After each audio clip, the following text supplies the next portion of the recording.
Yes. Okay, so good morning, everyone.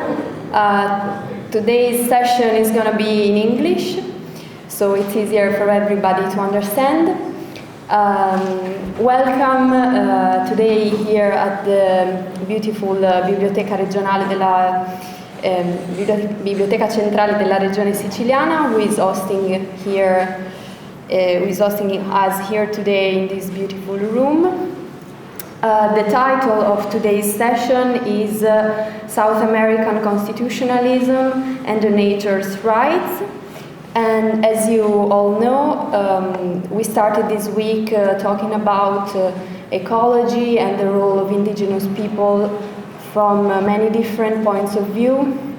We've heard contributions from biology, from anthropology, we've heard activists, and most importantly, we've heard testimonies of people from the communities that are directly involved in the fights and in the defense of the territories in Central and South America. So today we are going to dive deeper into the paradigms that emerged from these experiences, the cultural, philosophical, and legal paradigms. And I will introduce our first speaker today, Dr. 𝘠𝘰𝘷𝘰. She holds a PhD in human rights from the University of Palermo here, and she is now a researcher in political philosophy at the Department of Cultures and Society, also here in Palermo. She researched the biocultural rights of indigenous peoples and local communities, on which she published her monograph about the biocultural rights and the conservation of environment. She is currently working on a project about food sovereignty and sustainable development in Sicily. And her presentation today is about integrating human and nature's rights, friends or foes for indigenous people. So without further ado, I'll leave the floor to Dr. 𝘠𝘰𝘷𝘰. Thank you. Okay. Just modalità presentazione. We're online. Can you see the presentation? Yes, thank you. Ok. Modalità presentazione. Mi sposto. No. Ah, però ora vedono questo online, non l'altro. Vabbè, ce ne freghiamo? Vabbè, ok. No, loro online vedono, perché vedi che questo è rosso, vuol dire che loro vedono questo, però vedono due slide, non succede niente di grave, no? Non so perché. È una questione di impostazione del PowerPoint, però impostazione. Perché si vede. So good morning. It's a great pleasure for me to be here because, as it was said, I was a PhD student in human rights here a few years ago. So it's always nice to be back. Not that I moved very far away from it. It's just that it's nice to actually be with you and engage with you in a conversation that it's actually the product of some of the research that I did for my PhD. So I worked on it during the PhD, I worked on it before. It's sort of like, I don't want to be in the wrong place. What I will talk to you about is really the product of many years of research that started here. I will try to, okay, what we will look at today, it's the relationship between human rights and the environment.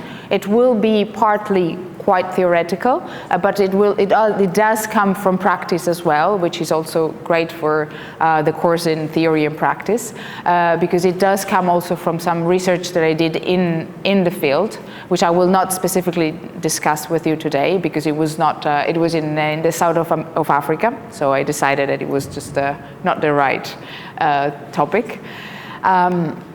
And it will try to give you some reflections on the relationship between human rights and the environment in a way that tries to be a little bit problematic. So this is also, that's always been my approach in things, and trying to look at how things, okay, it's great when they work together well, but let's see how and when they might not work together well.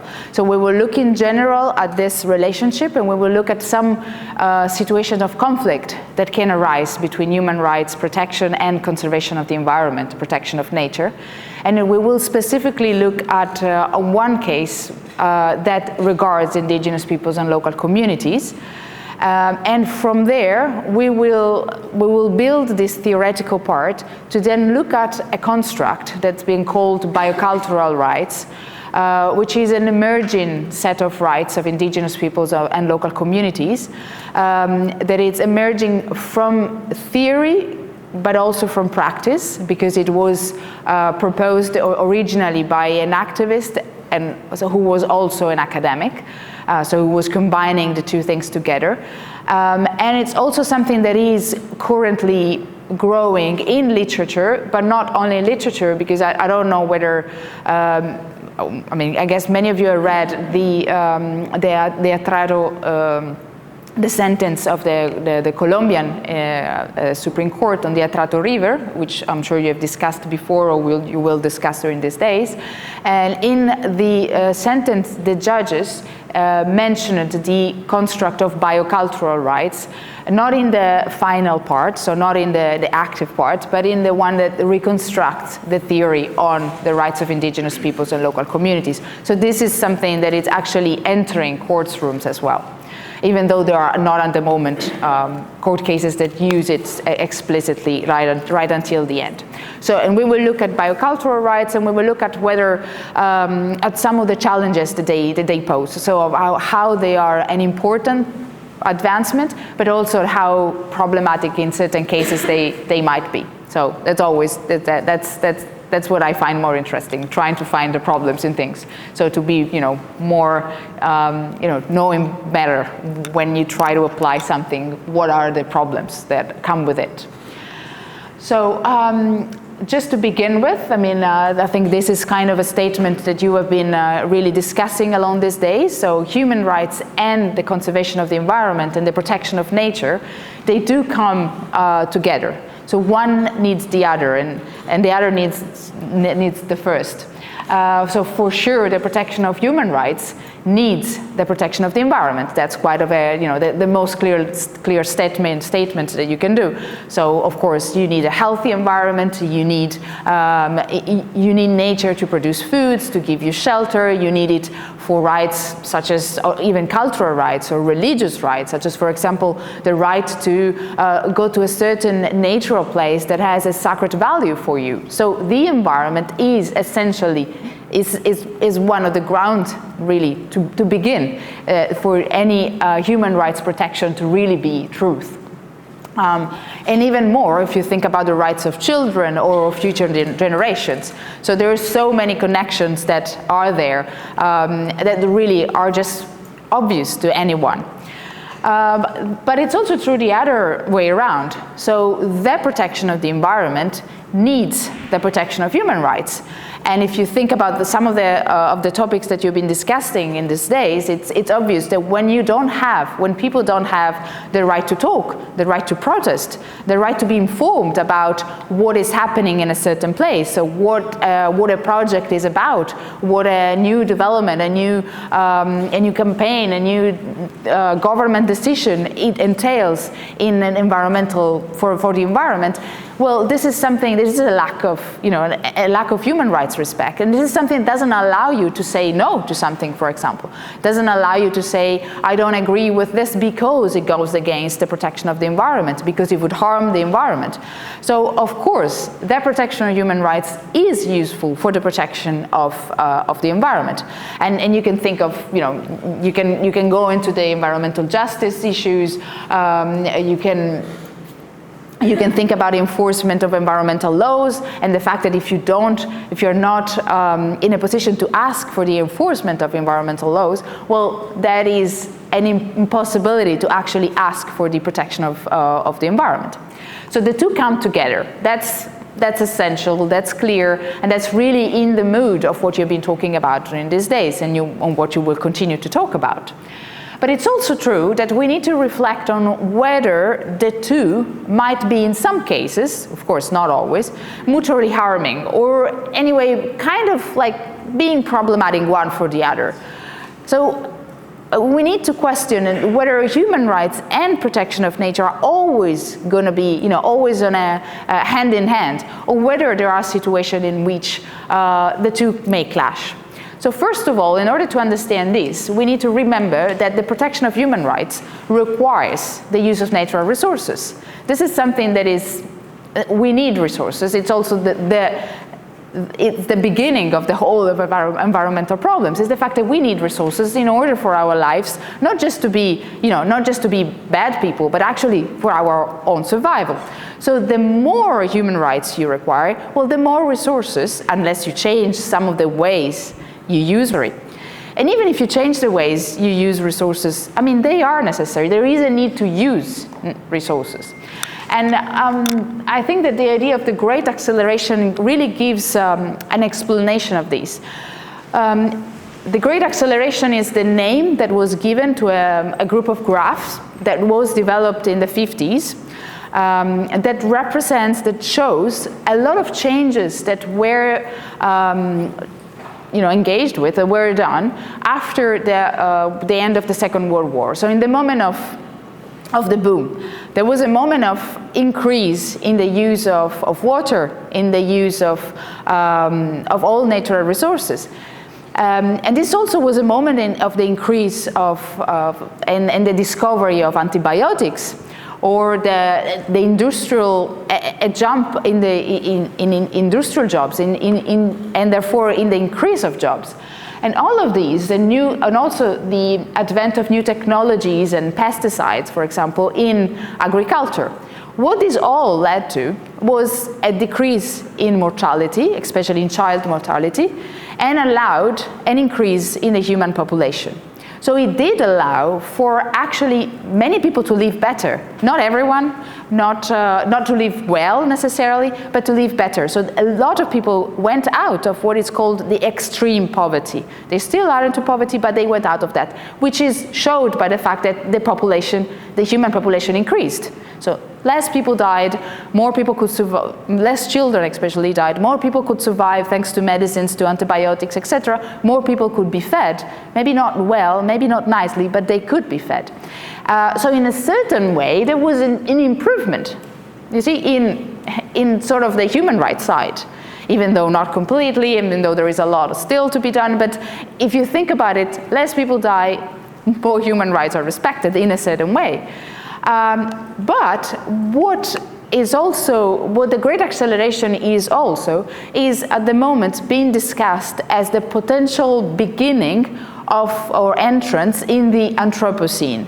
I'm sure you've all heard of the name Anthropocene. It's considered to be potentially a new epoch, a geological epoch in which we have entered, which is characterized by the fact that human beings are actually making changes in the world that are so deep and so into the geology of the earth that they will be visible in the future. So if somebody was to arrive on the earth like an alien in 1 million of years, that not person, but that being could be able to see that there was a change also in the stones, so in the earth, and that was caused by humans. Now, the Anthropocene at the moment is still a proposal. It is still being discussed at the International Union for Geology, which is basically the group of people in the world that studies geology and determines the differences between the geological epochs, so the Pleistocene and all the others, which I'm not an expert about. So they are still discussing whether geologically it is true that we have entered it. But they are saying if we have entered it, it is most likely that we have entered it during the Great Acceleration. So precisely after the Second World War, with this steep increase in all of these factors, so use of energy, overpopulation, use of water, land use change, all of this, together with, which is it's also happening in that moment, together with the nuclear bomb tests that were developed a lot during, well, after the Second World War. So these two things together might actually be the beginning moment for the Anthropocene. There are other proposals like the discovery of agriculture and its spread, or the Industrial Revolution, but at the moment this is the one that is more in vogue. Now, why is it interesting? Because it shows the two things coming together. It shows how some advancements that were useful for human rights, in human rights terms, are also the potential beginning moment of the Anthropocene, which is, I mean, unless you have a vision that Anthropocene is a positive thing, most of us don't consider it to be the moment of crisis, of environmental crisis, then it actually clearly shows the fact that the two can actually clash, depending, of course, on you know, what we're talking about. And this leads us to our, much more close to what we want to discuss today. It's also true that the protection of the environment, so the protection of nature, in certain cases, can also be detrimental for indigenous peoples and local communities. Now, of course, this sounds strange because we are used to a rhetoric and an act and a practice of indigenous peoples requiring, asking, even much more strongly than other people, to actually conserve the environment and to protect nature. So this can appear a little bit strange. Aren't they the ones that are saying and telling us that we should change the way we interact with nature? Aren't they the ones that are teaching us also new ways to relate with the environment? Well, in order to understand this, we need to walk one step backwards into the history of conservation of the environment. Sorry about the different fonts, but it's the change of computer. These are one of those things that really hurt my...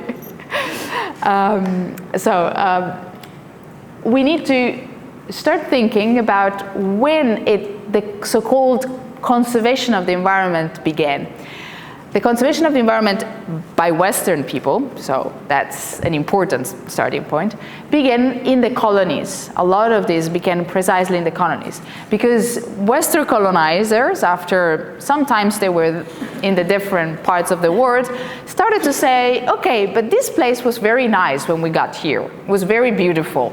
But now, well, things are getting a little bit out of our hands, and we see that the forests are not there anymore. We are losing many species. We are, you know, they started to witness their impact because it was so quick, much quicker than what happened in Europe. Because in Europe, we took many more centuries, you know, to destroy our forest, to destroy our megafauna, etc. While in the colonies, it could be witnessed much more immediately.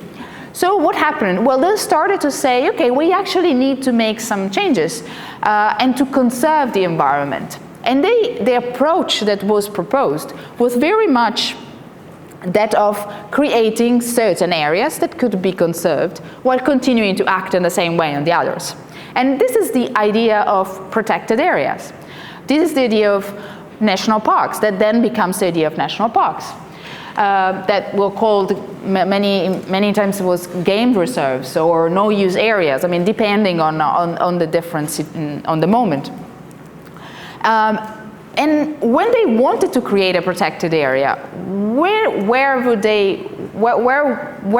did they try to create it? Well, they thought, let's do it in the most pristine place. Let's do it in the areas that are the most conserved. Now, the areas, they are the most conserved are most of the times those that were a little bit away from where the colonies had started, you know, their cities and their trades. But let's first let's look a little bit at this in order to see, this is a video, to see what the rhetoric about national parks and protected areas was, but also still is. Because I'm starting with a historical here approach, but you will see that it's still quite there. Let's see if it works. Dun, dun, dun. No, it doesn't. No.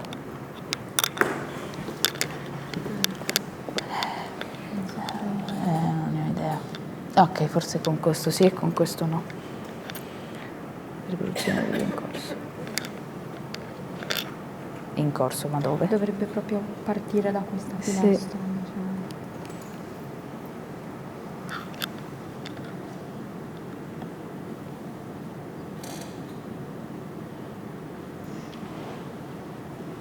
Was presenting Yellowstone National Park, and not just that park, but also many other USA parks that are in the US. So there was this man talking about the importance, which is clearly there, of having protected areas as something that really shows how the American greatest idea was implemented.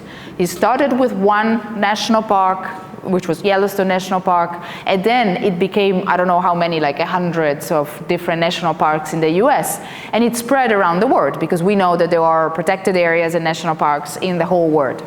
And he was really saying, like, it's such a great idea. It's something that really is protecting nature and is allowing everybody to enjoy nature. What he was not saying,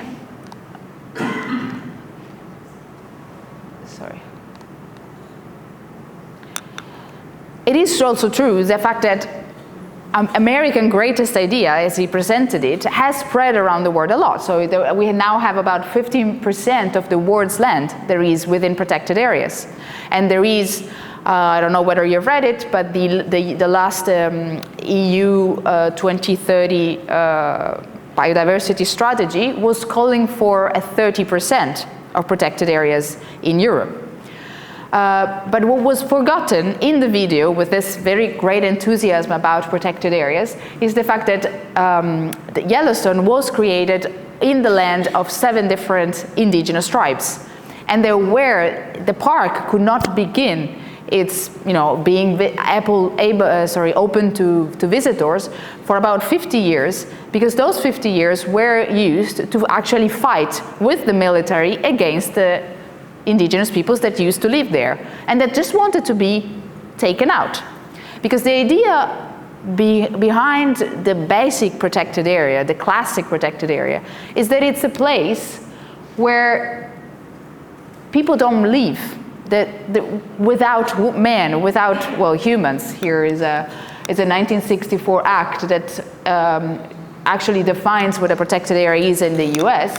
And it says an area where the earth and its community of life are untrammeled by man, where man himself is a visitor who does not remain. By the way, of course, it's written in 64, so it's just about man, but anyway. An area of wilderness is an area of undeveloped federal land.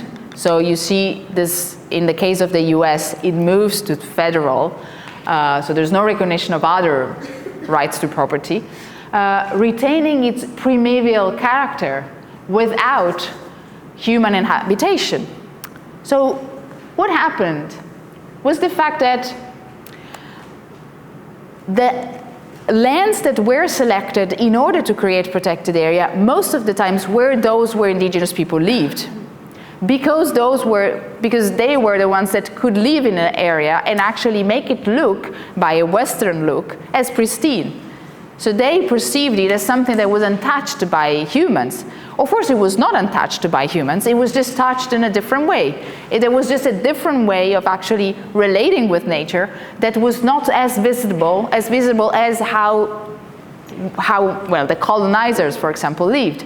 There were no fences, there was less agriculture, depending on which indigenous peoples we're discussing about.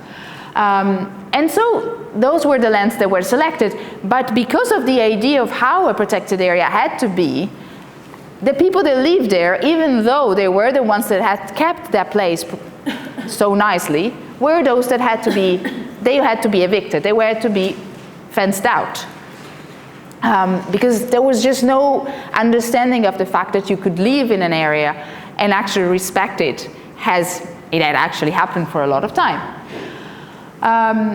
And there was this telling also of how the Western person was actually able to interact with nature in a nice way, while the indigenous person was not. This is a citation from 1931, describing how you could relate with a protected area or a game reserve, saying what the sportsman wants, so the Western person, is a good trophy, almost invariably a male trophy.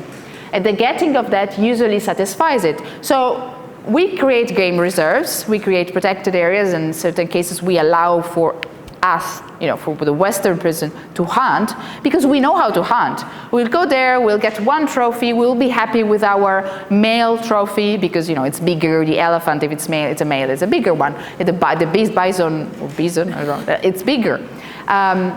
While instead, the native hunter doesn't do that.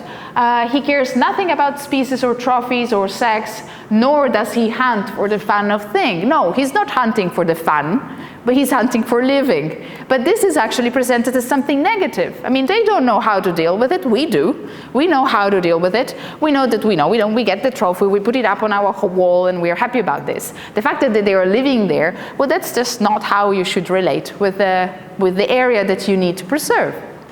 So this is all the rhetoric that was behind it, and of how it led to the justification of the eviction of indigenous peoples, which is of course quite of a paradox, considering that still at the moment they host the lands where indigenous people live host about 80% of world biodiversity.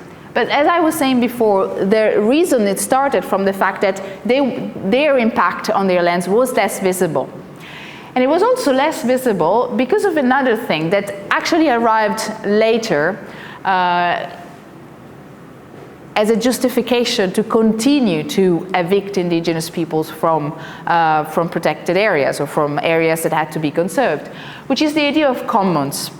I'm sure this is a topic that must have come out during these days. So many indigenous peoples can be considered to hold their land in commons, which is another form of property. It doesn't mean that there's no property, it just means that it's not our classic form of private property. And this was united with the so-called tragedy of the commons, which is was an article that was written at the end of the 60s by Garrett Harding, and that had very much success. And by the way, I suggest you to read it, because it's one of those things that you need to know your enemy, kind of. You need to know the way he reasoned. And then we can see why there are faults with it and problems with it. So what he was saying is that he did an analysis of unsustainability on the earth, and he said, well, there's too many of us, too many people on the earth, and the only way to really protect the environment in certain cases is just to either create protected areas or have or create basically create protected areas either privately, so held by a private person, or held by the state, so depending on the two. Because if a land, if it's instead held in commons, it's going to lead to ruin. It's going to lead to the destruction of the natural resources of that area. So the reasoning behind it, we don't really have the time to engage in it, but is that if you have a set of resources that are held in commons, everyone will have the desire to increase his or her use of the resource. Like, because it's not just mine, you know, it's everybody's. So if I take a little bit more than what I really need, nobody really notices it, you know? And then the next day I will take a little bit more again, more of what I need. You know, I can gain more, I will do it. And everybody will do the same, that's what 𝘠𝘰𝘵𝘰𝘪𝘵 said. Everybody will just take more than it's necessary, because nobody will be interested in preserving that good, that area, and the natural resources of that area. So at the end, everybody will take more than necessary, and it will lead to ruin. Of course, and this is what Elinor Ostrom then showed us, indigenous people don't actually hold land in the commons in the way that he describes a common to be. The commons, according to 𝘠𝘠𝘰𝘵, are an area with no rules. Everybody does whatever he wants. But that's not the commons that indigenous peoples have. That's not the type of, that's a lack of property, what he was thinking about. Well, indigenous people have a property, many of them, so of course not all indigenous people hold land in commons, but when they do, they hold land in commons according to a certain set of rules. So if they have the possibility to implement those rules, and to think that they can, you know, they are holder of, you know, the right to continue to hold that land in the future as well, they will take care of it. That's not true that it leads to ruin. And she, Elinor Ostrom, that also, I'm sure many of you know, obtained a Nobel Prize precisely for this research. She did research with many other researchers and took examples and case study from around the world, and many of which were precisely from indigenous peoples, that showed the fact that holding a land in common doesn't mean no property, doesn't mean no rules, and it can also be done in a very good way, which is actually what is showed by the fact that 80% of the world biodiversity is still held in the lands of indigenous peoples. Now, and this, to go back to really a little bit of historical approach, when this arrived, when this idea, this challenging against the tragedy of the common of Gareth Harding arrived, it arrived together with the wave of increased recognition of the rights of indigenous peoples. And it allowed a better understanding of the fact that in order to maintain a protected area, it is much better in terms of, you know, practical terms, to actually work with the communities and the peoples that lived there before, because they hold a great knowledge about those places, and also, even more, you know, practically, because it's costly to evict them, because they will then try to go back if they can. So it actually, you know, you engage into fights. So it just doesn't make any sense. You lose a great ally by making the ally actually an enemy and fencing it out. And so creating fights, and also losing the fact that those people actually know a lot about the protected, that area. And this led to a shift in the 70s to so-called community-based conservation. So it's conservation that is done together with indigenous peoples. Now, even though the 70s are already 50 years ago, this is a beginning. So now there is a lot of discussion about community-based conservation, human rights-based conservation, but this is not how it all is. There still are a lot of cases of eviction of indigenous people from protected areas. I had, and I don't think it's going to go anywhere, this is a video in which the former special rapporteur on indigenous people, Victoria Tauli-Corpuz, actually talks about the problem of protected areas as something that evicts indigenous peoples, and doesn't recognize the fact that they are holders of a great knowledge and holders of right to be there and to live there and to continue to be able to, you know, live in the areas that they have preserved for so many years. So yeah, this is not going anywhere. So we can. So as I was saying, this came with and increased the recognition at the international level of the rights of indigenous people. So we started having the 1986 ILO Convention, and that was followed then by the fact that declarations and conventions that have to do with the conservation of the environment started to recognize the role of indigenous peoples. And this is the case of the Rio Declaration and the Convention on Biological Diversity. And the Rio Declaration is a declaration that was done after the so-called the Earth Summit in Rio. And in Principle 22, it says indigenous peoples and their communities and other local communities, so there still was no, and local communities have a vital role in environmental management and development because of their knowledge and traditional practices. States should recognize and duly support their identity, culture, and interest and enable their effective participation in the achievement of sustainable development. So you see, in a fora in which the protection of the environment was central, there started to be a discussion about indigenous people and a recognition of their role as holders of knowledge, of practices, of ways of life that can actually tell us how to protect the environment. And the same actually was reflected in Article 8J of the Convention on Biological Diversity. The Convention on Biological Diversity is the central convention for the protection of the environment. And what Article 8J says is that contracted parties shall respect, preserve, and maintain knowledge, innovation, and practices of indigenous peoples and local communities, embodying traditional lifestyles relevant for the conservation and sustainable use of biodiversity. So even the Biodiversity Convention, so one that has as a primary goal the conservation of biodiversity, is recognizing the fact that indigenous peoples have a contribution can give a contribution to the protection of the environment. Now, this background actually gives us the possibility to talk about what I mentioned at the beginning, so biocultural rights.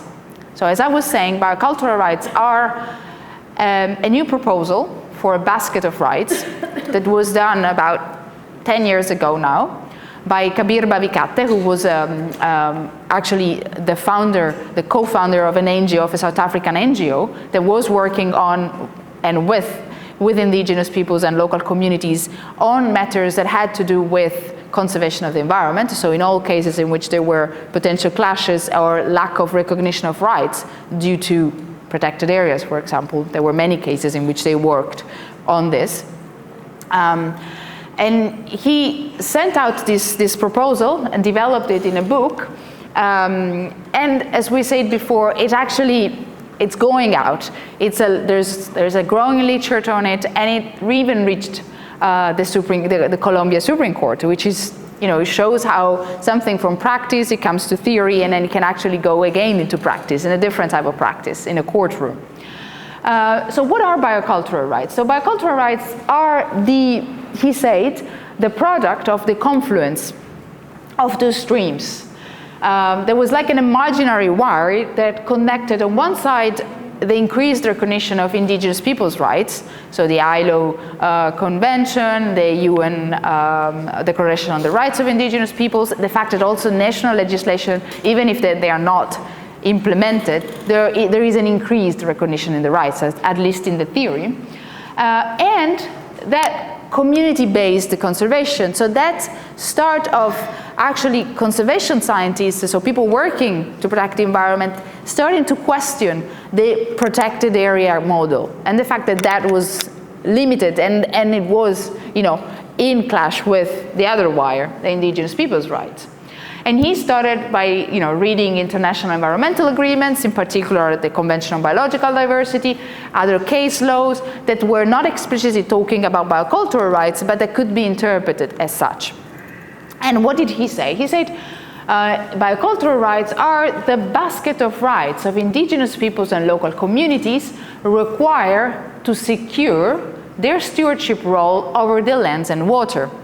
So basically, what is the point is, it starts from the recognition of the fact that some indigenous peoples and local communities, ways of life that are relevant for the conservation of the environment. So this is the first recognition. The second is, in order for these ways of life and practice to actually, continue and be maintained, indigenous peoples and local communities need a set of rights. these things just don't go alone. You need to be recognized by certain rights in order for you to maintain your role as custodian, your role as steward of the environment. Therefore, the recognition of this set of rights can enable and enhance the conservation of ecosystems and of nature. So, what's the idea? They have a set of, they have ways of life and practices that are useful for the environment. They need rights for those practices to be conserved. If you recognize those rights and implement those rights, you will also have a benefit for the conservation of the environment, because you will enable indigenous peoples and local communities to act as stewards of the environment. No way. Oh, okay, different. Now we're just missing one picture, that's fine. So, the foundation of the idea of biocultural rights as a set of rights, as a basket of rights, the foundation, the raison d'être, the reason why that right is to be recognized, is correct to push for the recognition of that right, is the interest of indigenous peoples to act as stewards of the environment. That can be declinated into actually two different things. On one side, the interest of indigenous peoples to self-government, to protect their identity, to protect their culture, to protect their ways of life, which is an interest of indigenous peoples. And on the other side, their interest in the conservation of the environment, in the protection of nature, which can be declinated as a value, as an interest of nature itself, as nature's interest in actually being thriving, being conserved, being able to, evolve, etc. So biocultural rights present themselves as a double foundation right. Even though it seems to be only one, so the interest of indigenous peoples to act as stewards, it actually, on the ground of it, there are two interests, two holders of intrinsic value, indigenous peoples and nature, that found the right, the ground the right. There are the raison d'être of that right. What does it lead to? Okay, so first of all, we need to think about what are the rights that we're discussing about? What are the rights that we can put in the biocultural rights basket? Which means what are the rights that are actually required to secure this stewardship role that we're talking about?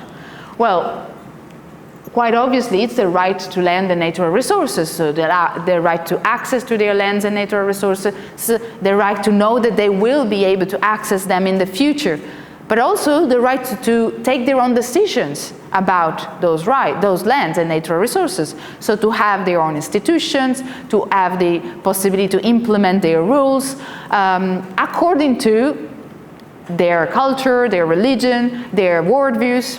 So it's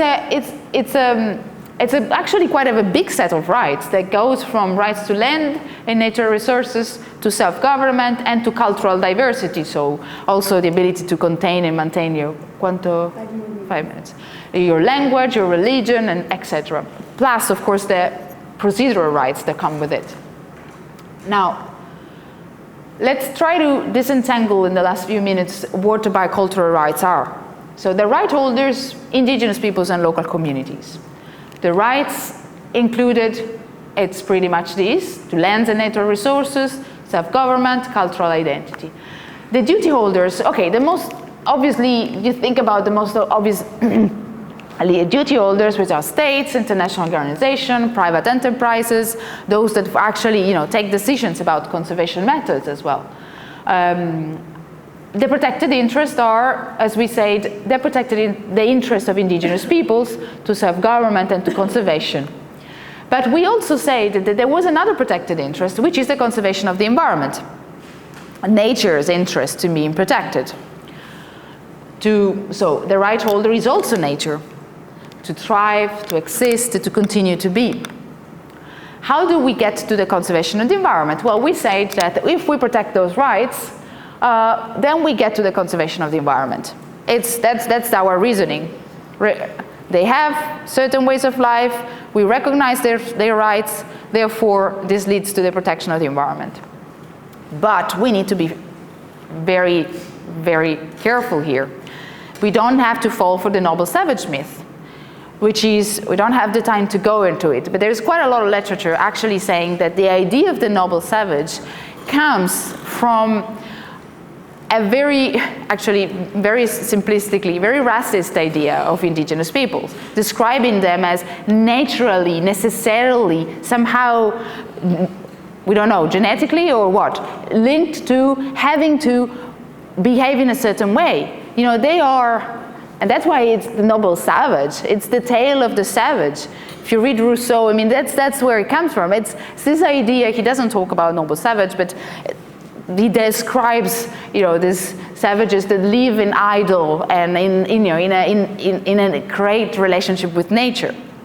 Now, if we don't want to fall for this, we don't have to elaborate, but this is, of course, it's Avatar, and I'm sure you all, you know, if those have seen it, see that this is the tale. It's an important tale, and it's part of the story. But the problem is that if you transform it into something that has to be, into something that for necessarily indigenous people will always want to live in a certain way, will always have nature as a priority, then you kind of forget the fact that there might be situations in which they need to change their decisions. For example, if a community, if an indigenous people becomes more numerous, it grows, you know, the number of people grows. Well, of course, their impact on the environment will change.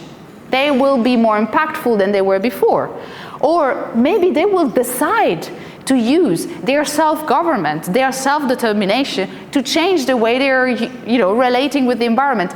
And if you say that they cannot, you're actually falling for the noble savage. Cannot in terms of like they can't even think about it. Well, that's our description of how they are. That's our description of how they should be, of how we want them to be. So, if we don't want to fall for the noble savage, which I'm not saying Bavikate, which is the one that proposed biocultural rights, sort of fell for it, we have to recognize that in the construct of biocultural rights, we are actually also talking about the duty of indigenous peoples and local communities to remain holders of the environment. We're not just saying that they have the right to do it, but we're actually asking them to do it, okay? So whether you want it or not, that's part of the price that comes with biocultural rights.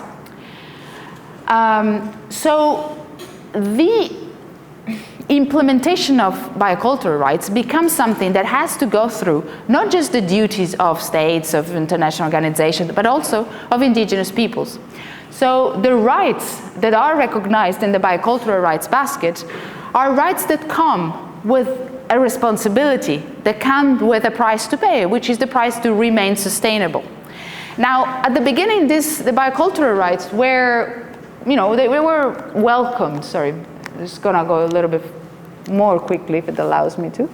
Anyway, vabbè, si è perso una serie di cose. Anyway, whatever there.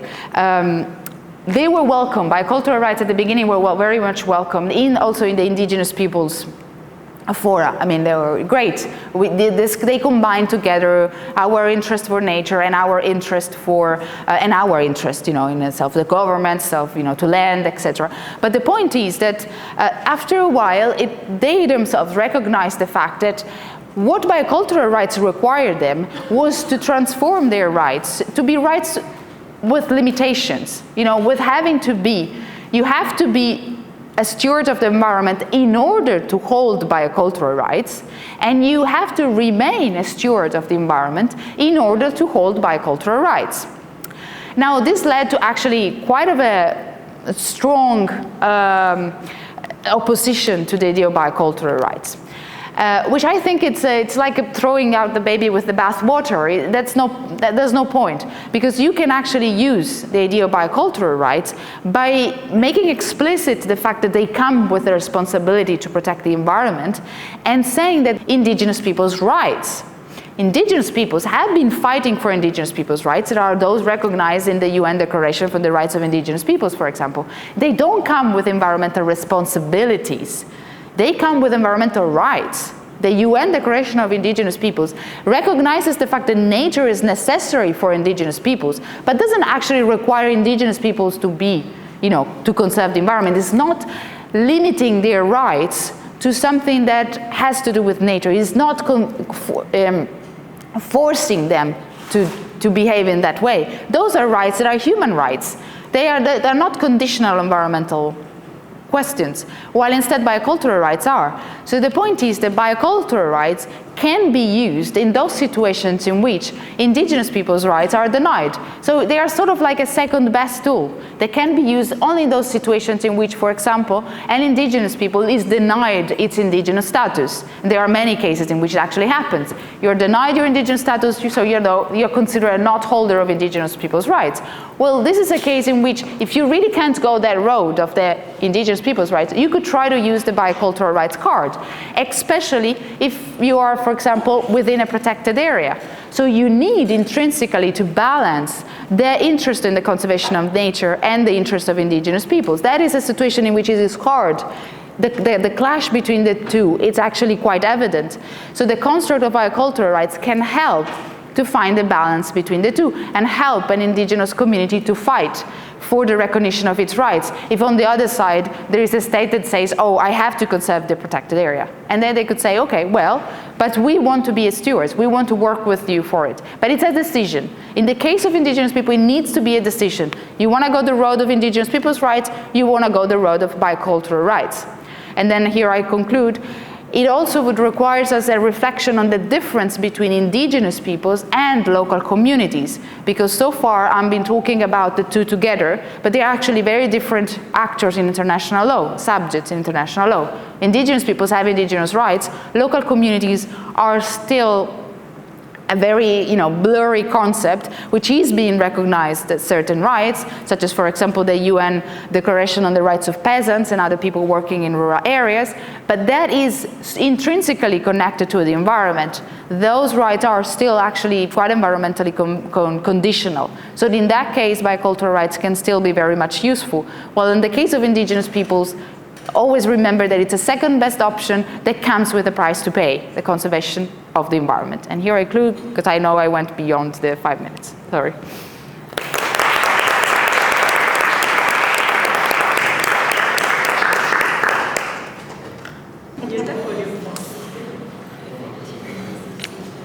So we shall continue with our discussion this morning, and the next speaker is Professor Silvia Bagni.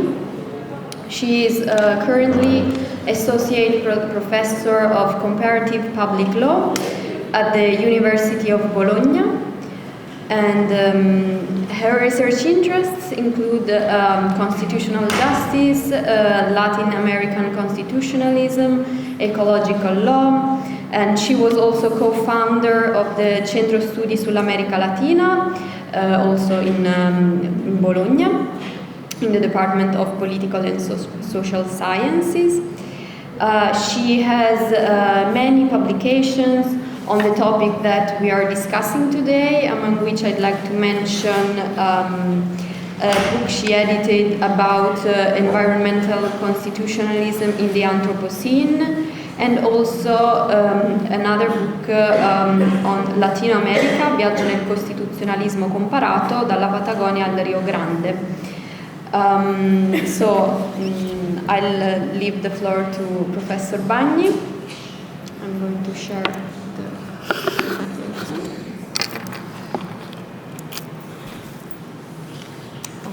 Thank you very much. Thank you very much to Clelia for the invitation. It's a real pleasure to be here to discuss with young student PhD candidates that are interested in these topics that's not so much widespread in the Italian academic. I'm not quite sure that speaking with my English will make things easier, but that's it. Then do not bother for the number of the slides that you cannot see in the screen, but there are a lot of slides. Of course, I will stay. The point was that I had no clear idea on which side to approach the topic, and so I decided to put everything in the slide and then decide here, listening after having listened to the beautiful presentation of Giulia how to approach and address the topic. The title of my presentation includes two concepts that are core concepts. One is natural rights, of course, and the other is new Latin American constitutionalism. So I will try to focus a little bit on both. Even because I do not know, I know that this is a PhD, an interdisciplinary PhD, so I do not know exactly which level of knowledge you have of these both topics. So when we speak about Nuevo Constitucionalismo Latinoamericano, it's a topic that, it's a concept that is not so stated and fixed in the legal academics. There are a lot of people who do not support the idea that there is something nuevo, something new in the Latin American constitutionalism. I'm one of the few that said that it makes sense to speak about this. It's, of course, one of the last waves of constitutionalism that include elements that were already there in democratic and liberal constitutionalism after the Second World War, and also in neo-constitutionalism. So, of course, we find in the constitutions of Latin America that were adopted after 1988, the first constitution that is considered belonging to the Nuevo Constitucionalismo Latinoamericano is the Brazilian Constitution of 1988. Even if I prefer starting from the Colombian one, 1991. Because in Brazil in 1988 the voices of indigenous people were not so much listened to, and the participation of indigenous people and local people is one of the core elements of Nuevo Constitucionalismo Latinoamericano. However, the Brazilian constitution includes indigenous rights, so it is for this reason that it is by someone included in this new wave of constitutionalism. So the main Western academics that delve into the topic, of course, were Roberto Viciano Pastor and Rubén Martínez Dalmau, that were the advisor of many of the constituent processes that we are talking about. They were there in Venezuela, they were there in Ecuador, they were there in Bolivia, so it's quite understandable that they have used these experiences in order to create a theoretical framework. Another academic scholars that has studied a lot this topic is 𝘠𝘰𝘴𝘵𝘵 that from the University of Salento, that has connected Nuevo Constitucionalismo Latinoamericano with the problems and the topic of the protection of the environment and nature rights. So these are some articles that I suggest to you to include in your bibliography. I will leave you, I will send to Clelia the presentation, so you do not have to take notes on that. Following Viciano Pastor and Martínez Dalmau, which are the elements of the new Latin American constitutionalism? There are formal elements and substantial elements. Formal elements are the innovative contents that we will see in a little bit. The extension of the text, our constitution very long. The language that is usually very simple language, quite understandable by everyone, even if the structure of the state, the form of state and the form of government is quite complex, because they added powers, state powers, to the classical and traditional Montesquieu division of powers. So we speak about a fourth power that is the electoral powers and a fifth power that is the popular power. So all these elements were institutionalized within the Constitution. And then there is another formal element that is not only the rigidity of the Constitution, that is, of course, an element that was already there in European constitutionalism, of course, but in particular the fact that in the norms related to the revision of the Constitution, very often there is a reference to the popular constituent powers. So this constitution foreseen as an instrument and a procedure to change the constitution, the call to a popular constituent assembly. So there is a direct and always constant reference to the people as constituent power. What about substantial elements? And here we go into the innovation of this constitution.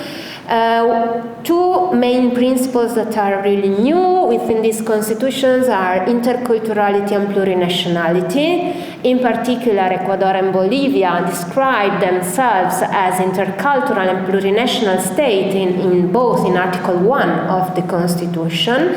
And so there is a step forward with respect of where we were after the Second World War, that is with respect of nation state and multiculturalism. Interculturality translates into the fact that indigenous peoples' cosmovision are included within the constitutions.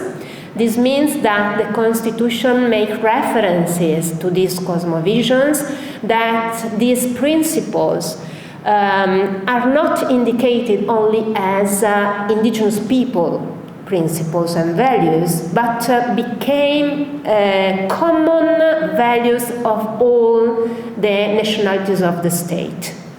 So when in Ecuador and Bolivia they speak about buen vivir, suma causa or suma camagna, these are values that are considered as goals for the state to be reached by every citizen, not only by indigenous people. And plurinationality, of course, is the development and the next step with respect of nationality to be included is something that does not pertain to the theory of the state.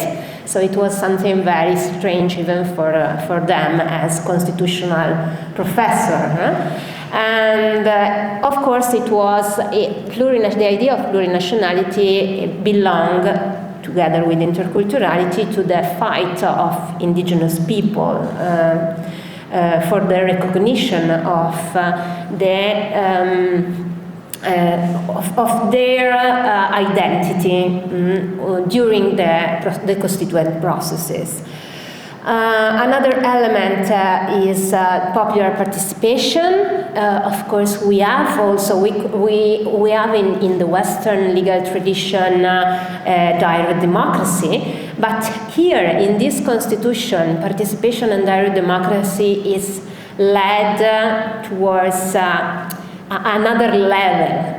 I mean, there are elements of popular participation and direct democracy with respect of all the institutions that we know about direct democracy are included within this constitution, and every policy of the state in the constitution is described as something that must be realized and agreed on through participation of the people from below. Then there is a long charter of rights. Of course, there are included in the Constitution all DESCA, so cultural, economic, social, environmental rights. And this constitution declared that all these rights have the same level. They are all normative, they are all binding, and they are all on the same level. And there is a particular attention on the relationship between human beings and nature. In some of these constitutions, in particular in Ecuador, the rights of nature are expressly introduced within the constitution, And this lead also to the attempt to build a different economic model. An attempt, it's not, of course, all that I'm speaking about is within the Constitution does not mean that it is within the state and in real and that it is achieved as a goal, of course. As lawyer, we must always consider the two different levels. One that is the formal recognition within the Constitution, and the other is the implementation of the Constitution. So I'm quite aware of the fact that all these states have not until yet been able to implement all these rights. From my point of view, this does not mean that these constitutions are a failure.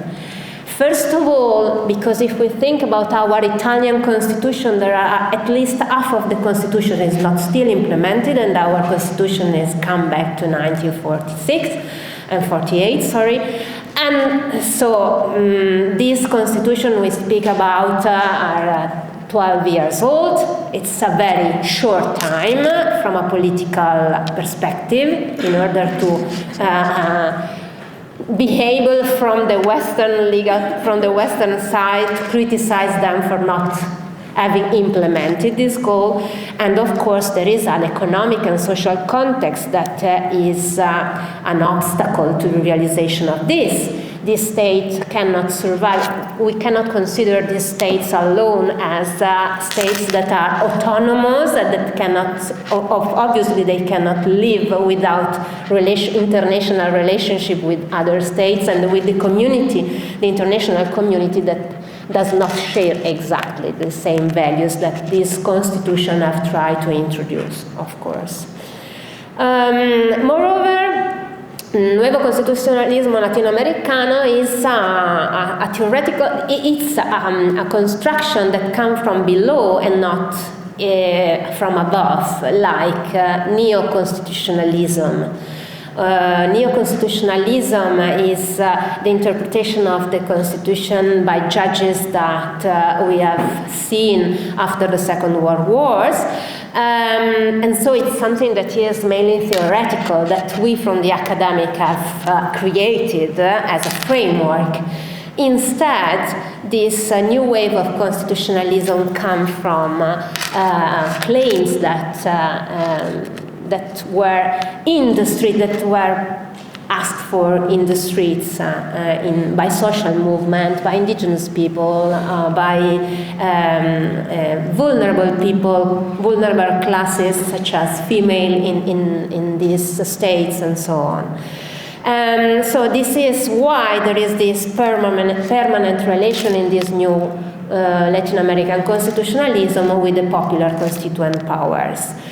The motto of the constituent processes, or better, the motto of the protests that were the basis of this new wave of constitutionalism was "Que se vayan todos."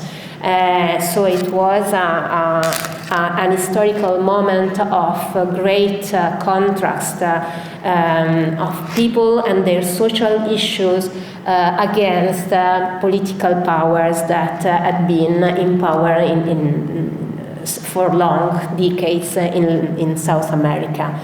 But the idea was, and this is the interesting part of all this, que entren todos, pero que entren por su propio pie. What does it mean? It means that the ideas of this constitution was very inclusive. The idea was that everyone should be part of this constituent power with its own identity. So the pluralism of identities was considered as a richness to be included in the constitution, and from there the idea of interculturalism and plurinationality. And of course, this is one of the reasons why we have the theorization and the real implementation of this new power, that poder ciudadano, that is its roots on Bolivar theories. we find in Bolivar writings, we find the idea of the poder ciudadano that was introduced in Venezuela, Bolivia, and Ecuador constitution. I mean, this is something that is institutionalized. There is an institutional, a series of organs of the states that represent the popular power. So that represent a political and institutional powers that is side by side with the government and the parliaments and so on. So there is an institutionalization of this power. Here we can see a lot of all the references where rights of participations are included, interculturality in the Constitution. The intercultural principle, interculturalidad in Latin America, must be considered something different from multiculturalism and the multicultural approach that was included in the Western legal tradition, in particular in the Anglo-Saxon Western legal tradition. The idea is a little bit this one, the image of little islands in the multicultural approach, where indigenous people were given from above the recognition of some specific identity rights that they can use and apply within their own community, but the state is not interested in creating relationship between the various components of the society. So plurinationality does not belong to the idea of multicultural approach. The multicultural approach of the Western legal tradition is a way to include these different subjectivities within the traditional economic and social framework of capitalism and of the liberal state. So it's a way of a form of peacemaking of the society, but in order to remain within the same framework, both social, institutional, and economic. Interculturality has a more powerful idea because it is based on decolonization, in particular in the Latin America idea of interculturality. We find the has been used also in Canada, for instance, but it has not the same meaning that as in Latin America. Because in Latin America, interculturalism is connected with decolonization, depatriarchalization of the state, decolonization of the state. And so interculturality means, of course, creating relationship bridges to bridge different culture, to put them all at the same level, and to being interested in cross-fertilization. And this, in this state, in Latin American state, can be realized only if we begin to consider that different worlds are possible, the idea of the pluriverse, that we can live together accepting that there are different ontology, that there are different ways of conceiving the relationship between people and nature. And here is the last innovation of this Latin American constitutionalism, that is the relationship with nature that comes from the inclusion of indigenous worldviews within the constitution. We know that, for instance, in the Ecuadorian constitution, nature has recognized, not only has been recognized as a legal subject, but is mentioned with the Quechua word Pachamama. And this is important because when judges are asked to implement this constitutional provision, they are not only asked to translate this concept into our language. They are asked to apply directly the original concept, because they speak about Pachamama. The Constitution speaks directly of Pachamama, of summa causa, and not only in the translation. Just a little a little comment on the fact that it would be too long, and it's not a presentation only on Latin America, on constitutionalism, but a little comment.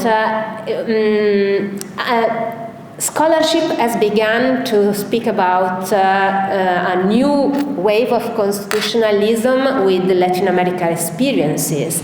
But I support the idea, and I defend the idea that this new wave of constitutionalism can be found also elsewhere. So it's something that it's like a fil rouge of the global south, of the new wave of constitutionalism in all the global south.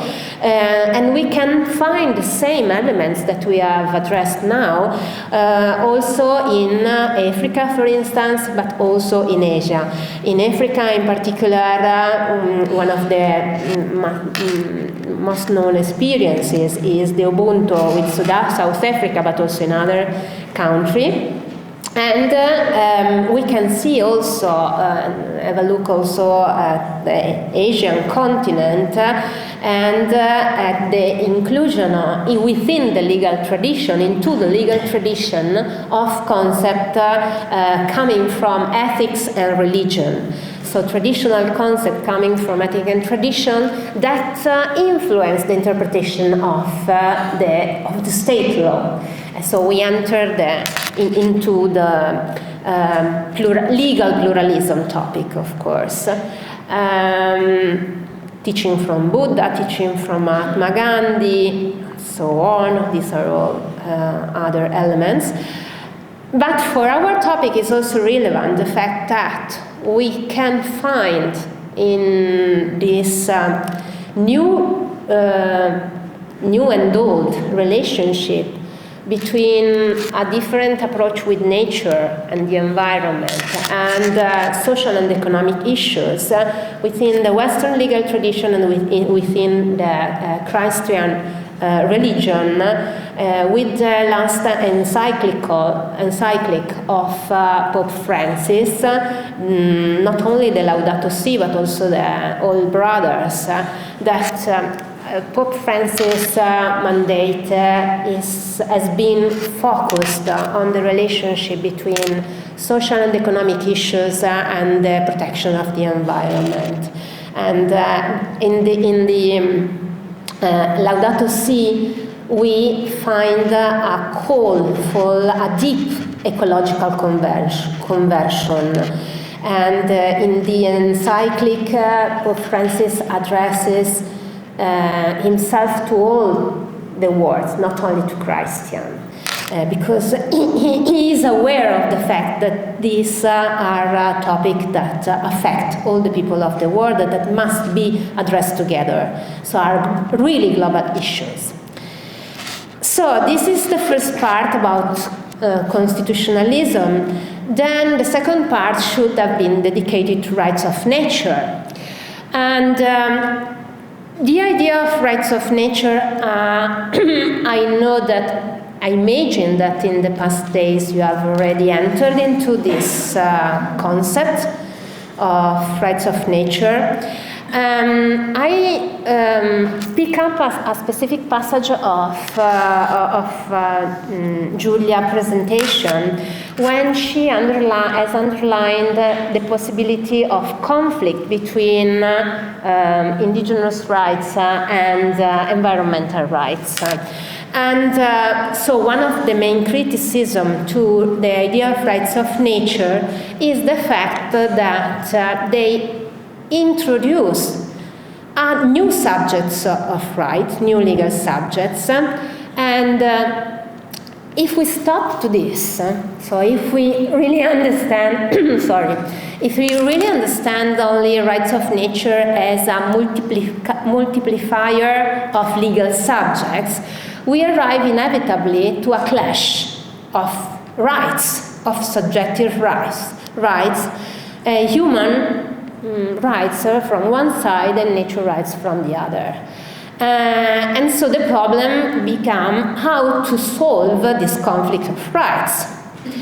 And of course, if we only introduce these new legal subjects in a conceptual, theoretical paradigm that remained the same, that remained anthropocentric, at the end, the conflict of right will be solved in favor of human rights and not in favor of natural rights. So, first of all, we have a problem of considering rights of nature not only from this specific and limited approach of simply a problem of which legal person we recognize, but to amplify the concept, to consider and to interpret natural rights as something broader. And in particular, the idea is that we need a shift from environmental law to ecological law.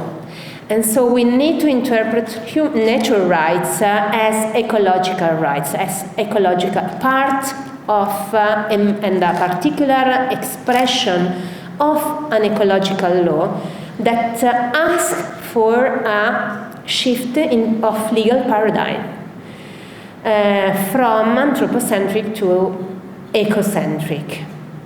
What does it mean exactly? Well, a lot of scholarship now is focused on environmental constitutionalism and environmental law. Environmental constitutionalism is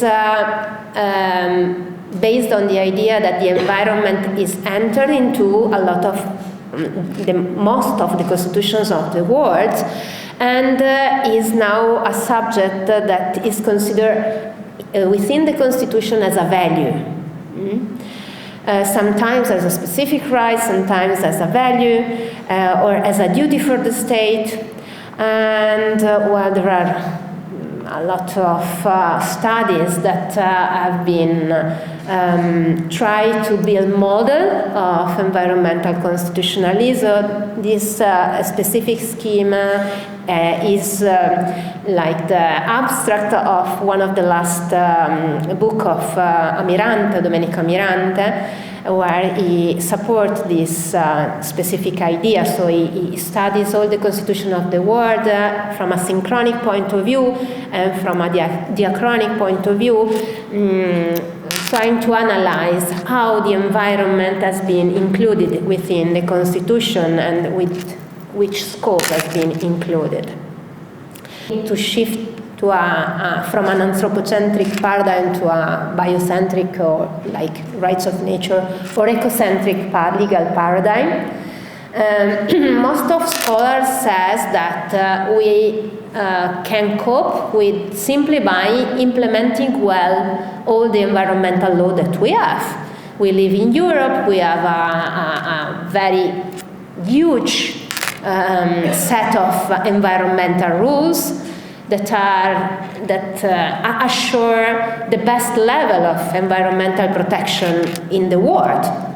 The European Union has the best levels of environmental protection. This must be recognized.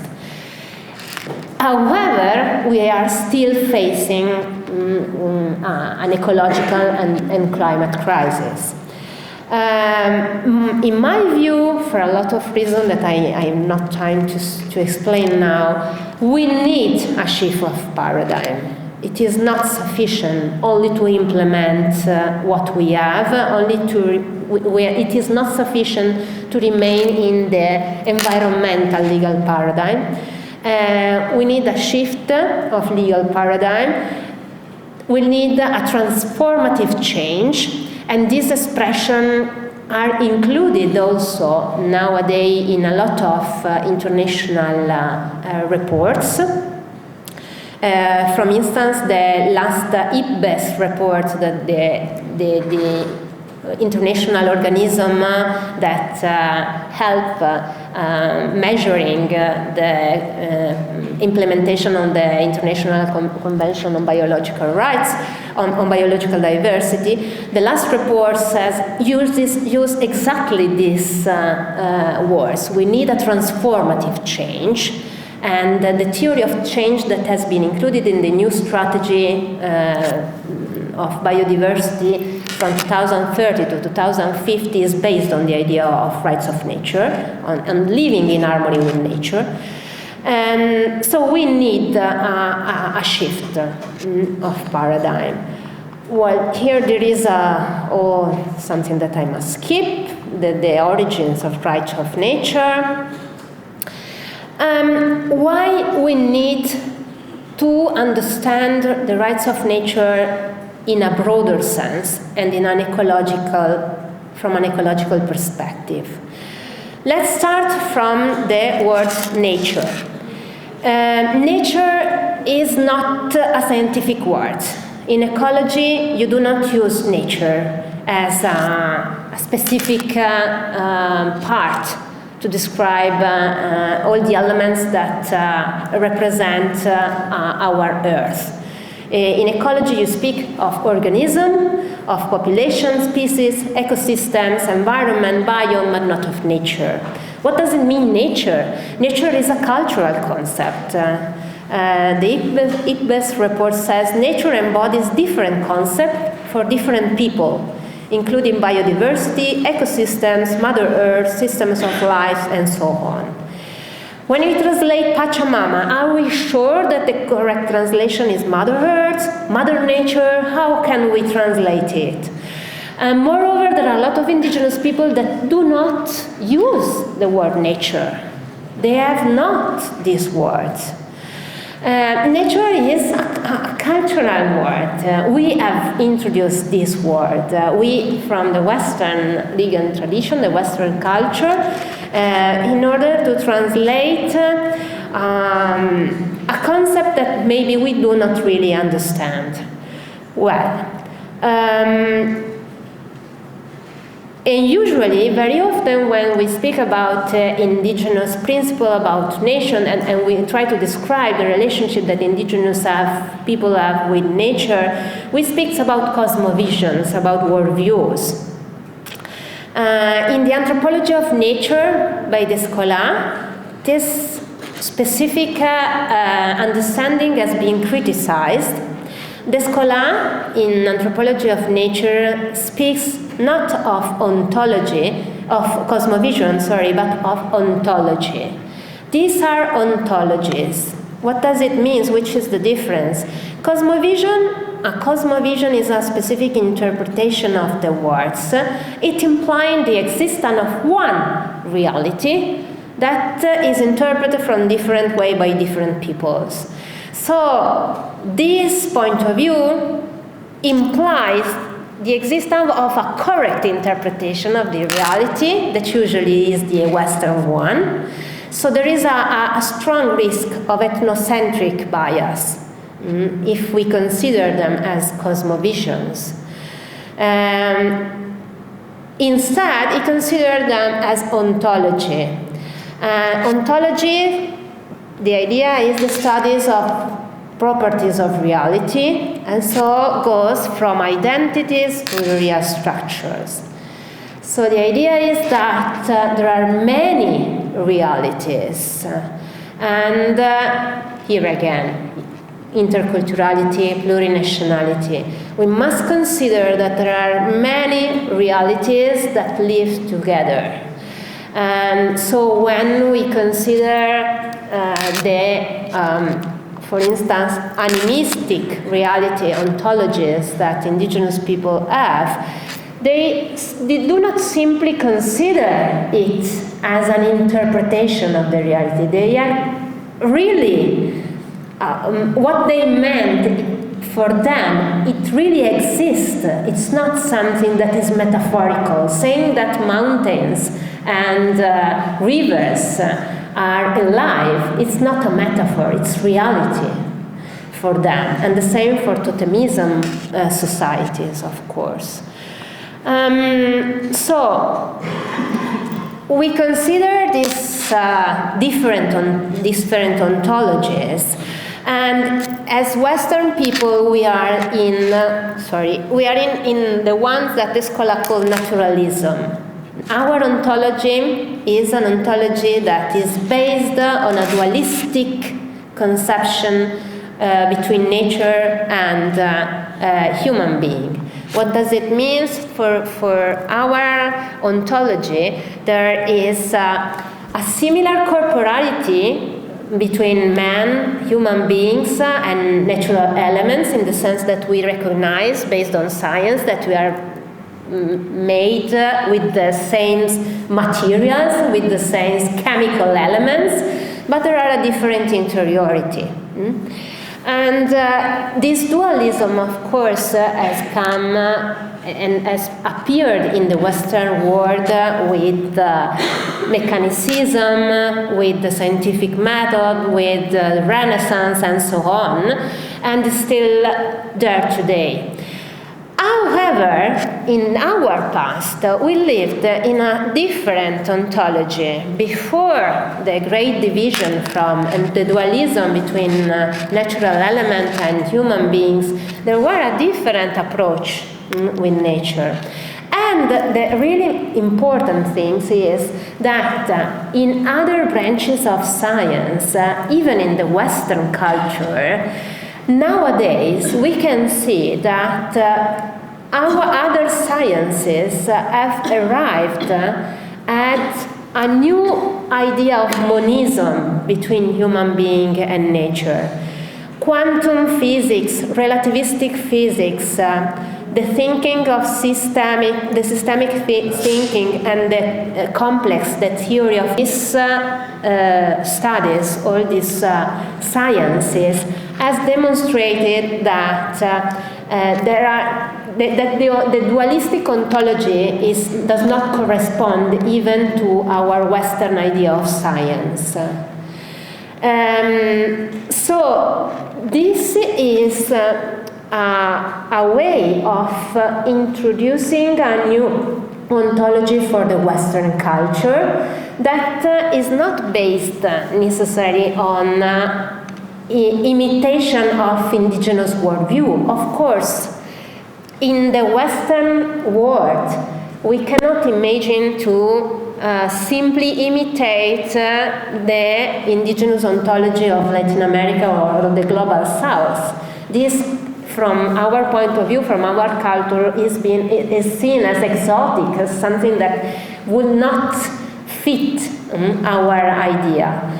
But science is telling us that the right way by which to address our relationship with nature is the ecosystemic approach, the ecosystem approach. That is exactly the same approach that is there in the indigenous ontology.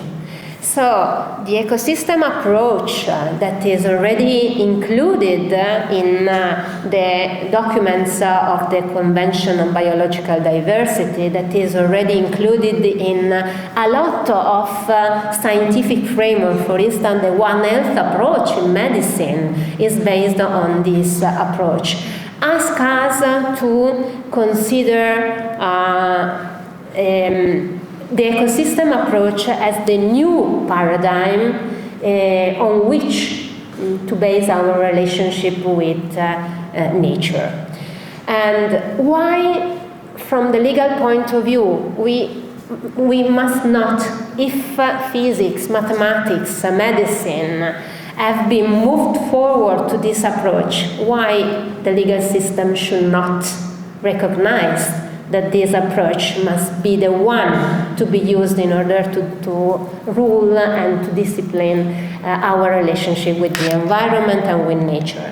So, from my point of view, this is a way of explaining to the Western world why we have to move to another legal paradigm. Of course, we cannot say and we cannot convince people simply by saying that we have to apply summa causa here in Europe. It would be nonsense, but we can convince people that even from a scientific point of view, the ecosystem approach is the one that is needed. So the ecosystem approach is based on the idea that as human beings, we are part of nature, and all the biotic elements, plants, human beings, animals, are interdependent within an ecosystem, and focus on three different formats: the ecological one, the cultural one, and the economic one. So the economic format is the set of rules that rules about the economic relationship and the relationship of production. The cultural format are the rules between humans, so intra-human relationship, and the ecological format are the rules that govern the relationship between human being and nature, considered from the ecosystem approach. So this should be the ecological model. The economic the supremacy, so the hierarchy, should be given to the ecological format. So the rules that consider and protect the ecosystems, then the cultural formats, and finally the economic one. This is what we have now. The economic format dominates the cultural formats, who dominate environmental law. This is what we have in new Latin American constitutionalism, where there is the attempt to recognize in legal pluralism the fact that there is the possibility to apply the protection of nature in considered from an ecosystem approach, at least where indigenous people are recognized as self-government and self-identity. And this is the model that you will address with Eduardo Salazar. This is the model of the ecological transition in European country, the model that has tried to apply Spain. The economic format still prevails, but the ecological format has been introduced over the relationship between interhuman relationship. Through the recognition of rights of nature to some specific elements, in particular the Mar Menor that you will address today. So this is what we need.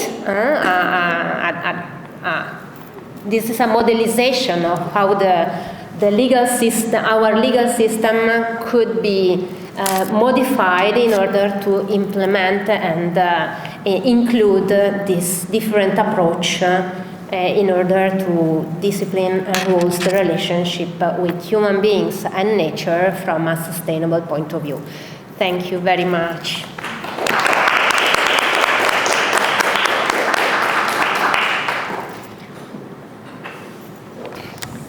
Thank you very much, Professor 𝘠𝘰, for your presentation. It was very clear and it tackled a lot of different issues that I'm sure we are going to discuss now in the debate. So I think we can start discussing. If you have any questions for Dr. 𝘠𝘰 or Professor 𝘠𝘰, feel free to ask.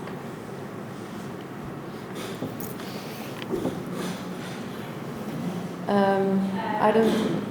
Do you want to come here to? Maybe for. The problem is. No. And I also want. Okay. Sorry. I also want to say that if someone is not comfortable in asking in English, you can use the language you prefer. Okay, for me it's the same because it's just a curiosity, so I will be very brief and quick. During these days, we are talking a lot about indigenous people in Latin America, in Amazonas, of course. I have a curiosity and a question for Giulia, because if I understood well, I hope yes, you also mentioned and considered indigenous people in South Africa. So my curiosity is if there are any differences in the doctrinal and philosophical debate and also in the awareness rising process for the recognition of biocultural rights between these two different regional systems. I don't know if I am clear, but this is my curiosity.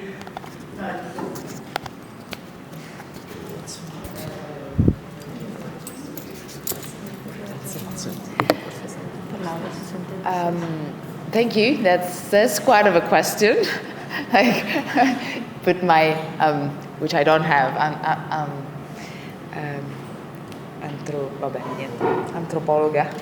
anthropologist hat, which I don't have. I'm not an anthropologist. But I can take it at another level. So I'm not going to get into the details of different ontologies, and I really like, by the way, the shift from cosmovision to different ontologies, which is definitely much more correct. In terms of rights recognition, of awareness, and of participation, for sure in Latin America, no, I'm guessing not in all countries, but in many of those that you've been studying this far, there is a much more ability to talk and ability to influence the political debate. In Southern Africa, there is, in certain ways, they are one step behind in terms of recognition, in terms of activism, and actually being able to make changes. In many instances, there are still problems on the denial of indigenous peoples, like you are not indigenous. It's one of the classic answers that they are given, because you have to consider that especially in Southern Africa, in a sort of way, everybody is indigenous. It's not the same as in Southern America, where there was a very big colonization. So you can distinguish, not in all cases, but in many cases you distinguish more easily. In Southern Africa, there are many people that will tell you, I'm indigenous as well. So there is much more interest in the definition of an indigenous community is a community that still lives in a certain way in an area that is separated from the towns or other types. So they're still, in many cases, still at that level of problems of recognition. In other cases, the denial of recognition is due to political factors of how the independence history has gone, like in Namibia, and whether the fact that some San communities have actually, even though they had no idea what was going on, or they were supported South Africa during the war between Namibia and South Africa. Of course, they had no idea what was going on, so they just found themselves there. So yeah, there is still a big difference, and I would say to make it very wide, they're still one step behind in terms of recognition and of actually achieving it. So in terms of cosmovision or ontologies, I'm not going to get into that. I'm unable to really, to go there. Thanks. We should organize another winter school or TAP course this kind of topic. In Southern Africa, I'm there. Okay. Gustavo? Yes, for Julia. I don't know if I am pronouncing your name the correct way. Julia. Okay. I wanted to ask you who founded or named these biocultural rights? Because you put one slide that said founded biocultural rights.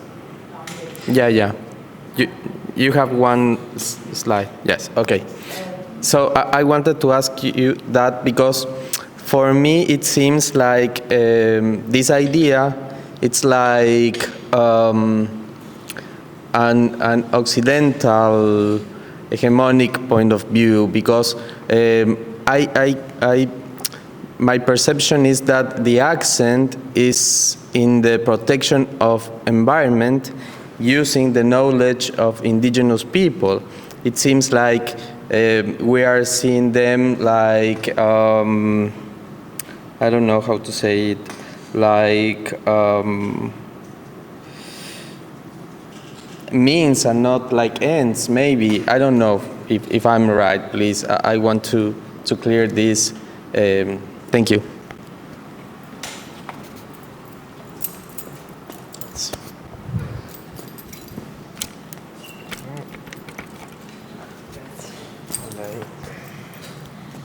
By 𝘠𝘰𝘷𝘰𝘵. He is from India, so it's not from from Europe nor from North America. It's from India. Of course, though, he was trained in, I guess, in many universities that were.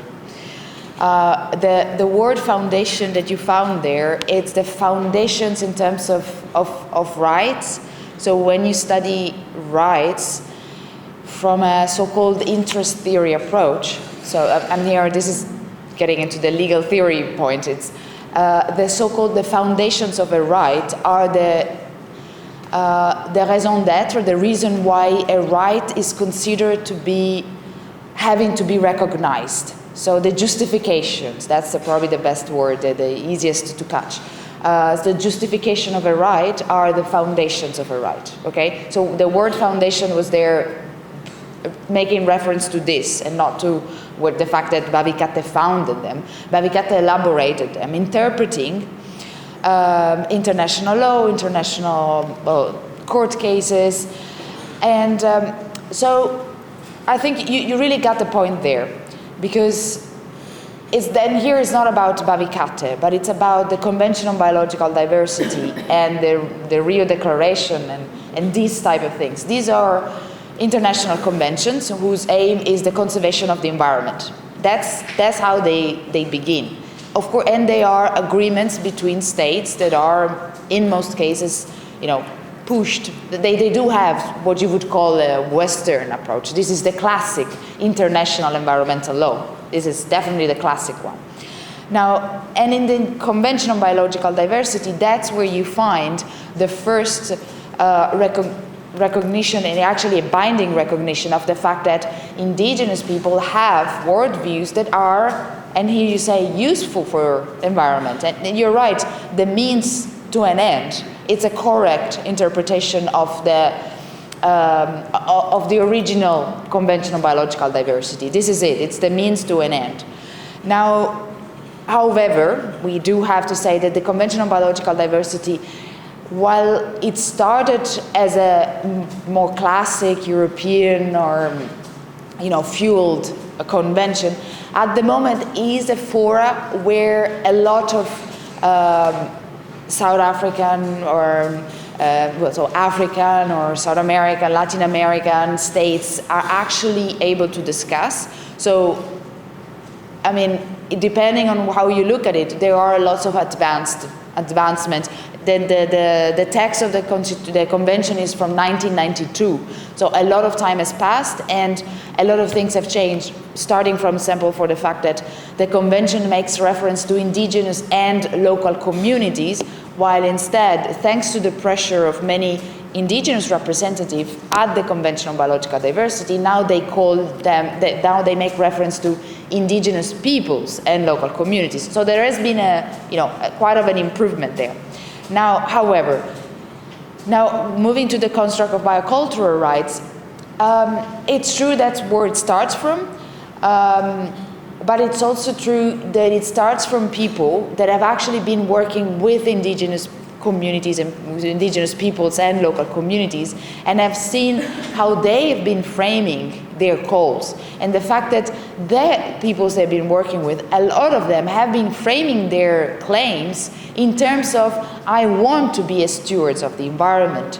So there was also an attempt, and if you read 𝘰𝘰𝘰𝘰𝘰's book, he does make an attempt to really shift towards this idea of stewardship. And that is something that comes from indigenous peoples. It's not that something, well, it depends, of course. You can say it also the Christian, I mean, it's part of the, of how different, and here I think it's what Sylvia was saying. I mean, there are different cultural streams from which you can take, if you can take it. Anyway, this problem is still there, still something that is there, that means to an end, and it's part of the problem.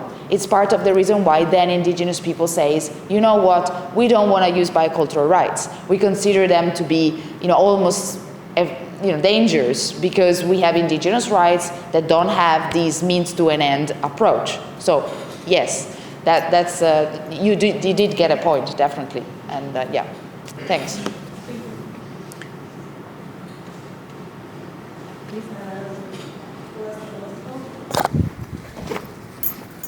Grazie. Thank you very much. I loved both of your presentations. My question is for Professor 𝘯𝘰𝘰𝘪𝘵. I truly loved the ecosystem approach that you mentioned, and in fact I would love to read more about it, so if you have any suggestions I'd appreciate them. My question is based on the fact that we have seen how humans can easily find themselves in contrast, in a position of conflict with other parts of the ecosystem, even if we do not name those parts nature. So even if we are all part of the ecosystem, conflict can exist. So my question is, what happens then? How does the ecosystem approach solve this conflict, if it solves it?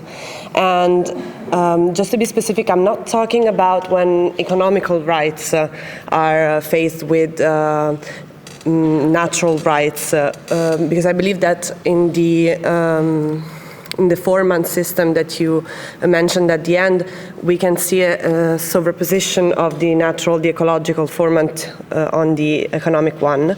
But I'm asking myself, what happens when we are faced with a conflict between fundamental rights and... That a group of us have made for the European and Social Economic Committee. And in 2020, myself, Professor 𝘰𝘷𝘰, and other colleagues have worked on this paper, on this report. The Economic and Social Committee of the European Union asked us to write a report in which to try to justify the introduction of rights of nature within the European Union. And within that report, there is an annex where I have tried to explain this new ladder of interpretation criteria. The idea is that we need a new Grundnorm. And this new Grundnorm is that we have to protect our Earth system. So the protection of the Earth system should be our Grundnorm. How we protect? This means that all the rules that we implement must be coherent with this new Grundnorm. So every rules that we have to apply should be verified in order to guarantee that it does not affect the Earth system in its complexity. How we measure this? We have a lot of scientific instruments. For instance, the planetary boundary framework. So we know that our ecosystem is in balance if there are a lot of indicators that must be maintained in balance. So if our action, our plan as humans goes so far as to modify in a dangerous way this indicator, this action must not be allowed. So it's not to say that natural right must always prevail. It is to say that we have to recognize that the Earth system is our main subject of protection. So we have a lot of principles that we can apply to measure it. And in particular, the first one is in dubio pro Earth system, pro conservation of our open space, of our safe space for humanity. There is a lot of literature about the safe space of humanity. No? When this specific objective is guaranteed, then we go down and we must ask ourselves, well, at the level of the Earth system, it is everything okay. Now we go down from the ecology. What the ecology says that below the Earth system, there are other ecosystems. So we have to guarantee that the ecosystem as a whole must be guarantee its survival. And then lowering in this way. So the principle pro homine remains and must prevail every time that the extinction of species is not in danger, and every time that the whole ecosystem is not in danger. Of course, if these two elements are guaranteed, law is made by human beings and for human beings, and so the principle prominent must prevail. But we have to guarantee that those specific subject, the Earth system as a whole, and the protection of species. Why? Because the principle of, the other principle is in dubio pro conservazione. Why? Because conservation, and this is the ecology that says, conservation is one of the engines of the life on Earth. So mass extinction put in danger the survival of our species on the Earth. And so this is another element that we have to take into consideration. So this means that lawyers, judges in particular, must work hand in hand with ecologists, naturalists, and also anthropologists, but all scientists that comes from hard science must collaborate and work together in order to better understand all these dynamics. A lawyer cannot do it all alone, of course, never. So this is why, for instance, in some specific legal framework, green tribunals have been imagined. So like in India, the India Green Tribunal is a tribunal that is made up of judges and half of scientists. And so they solve cases together. Because a judge cannot understand all the elements that composes an ecosystem, cannot understand and have all this knowledge.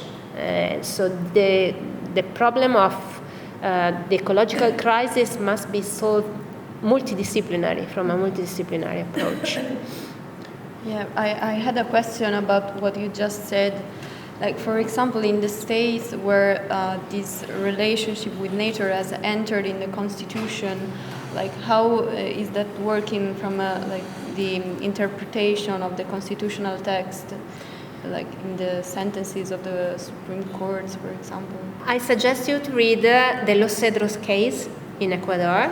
That is, in this moment, in my opinion, the best example of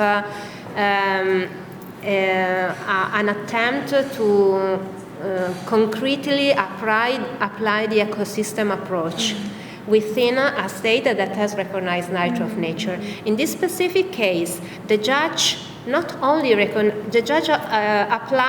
give his solution and the final decision based on natural rights and on human rights also. So he uses all these elements, and this gives support to the idea that rights are instruments that are cumulative, they can be integrated together.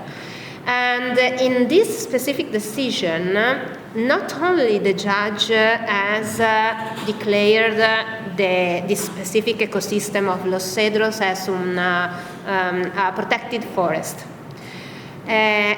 From this idea, so the judge recognized that the Ecuadorian constitution takes a lot of its value and the idea of rights of nature for indigenous culture. But it said that indigenous knowledge must be put together with scientific knowledge, and together from there, the ecosystem approach produces a principle that it calls ecological, I do not remember in this way. He elaborate a new principle that comes from the integration of both knowledge. That was not written nor in the Constitution nor in the law, but he elaborated from this idea of an ecosystem approach, coming from the two traditions, the scientific one and the indigenous one. So this is a demonstration of how judges can use and integrate those different knowledges and produce new criteria of interpretation that can solve the conflicts between nature and human development, of course. Any other questions?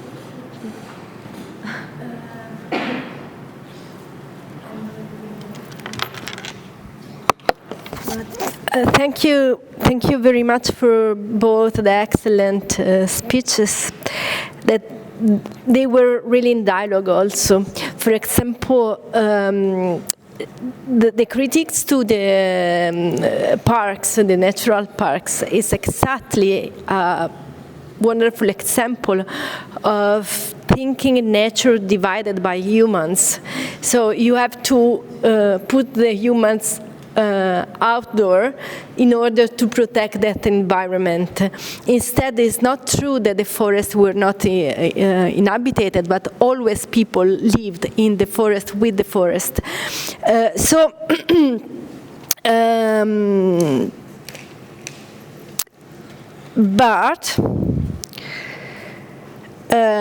And also, in both cases, if the man is who exploit nature, but also if he is who protect nature, is always thought as separated and superior, because even if you have to protect nature, you have a superior status.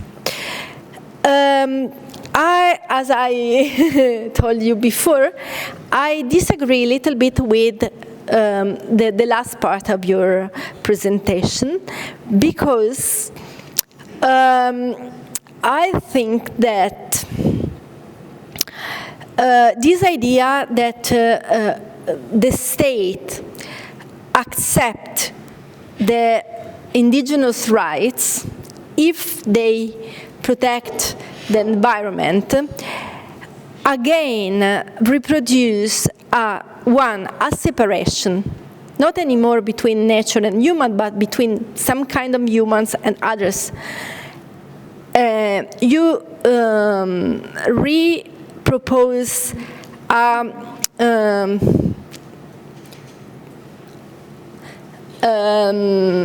indigenous people as utilities. They are okay until they protect the environment for us.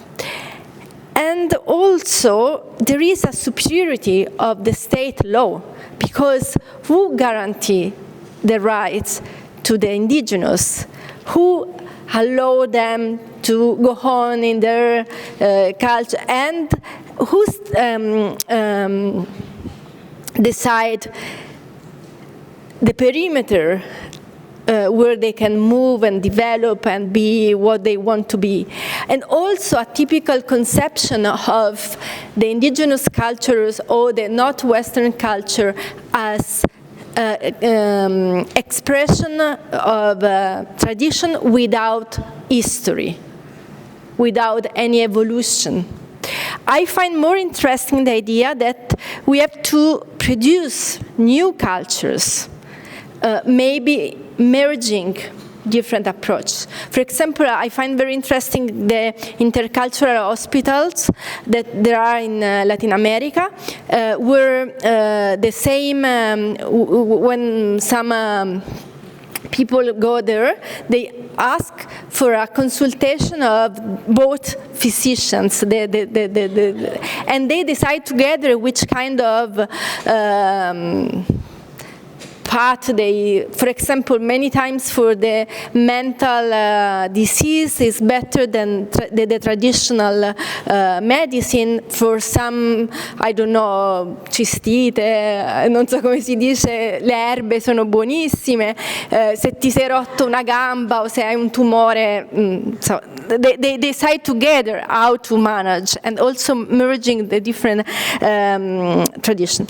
And the other question for Silvia is this. Is it possible to put together in the same expression and the same practice natural rights, the rights or the law are compatible with an ecosystemic view, because the law as it is full of categories based on individuality, a kind of a casuality, an authority, the property, and I think that is not possible. Maybe we have to, if we want to take seriously the ecosystemic approach, maybe the legal approach is not functional anymore. Okay, thank you. So at the beginning, the point was so you were saying you're going to, in the biocultural rights approach, you recognize indigenous rights only if they are useful. So first of all, a matter of terms. If you talk about indigenous rights, that's indigenous rights, and that's not biocultural rights. And those are not conditioned by environmental considerations. So the point is, you recognize certain rights to indigenous peoples only if they are useful for the environment. Actually, if you are recognizing them as indigenous peoples, you should recognize them indigenous peoples' rights, which are that set of the UN Declaration of Indigenous Peoples' Rights, etc., which is not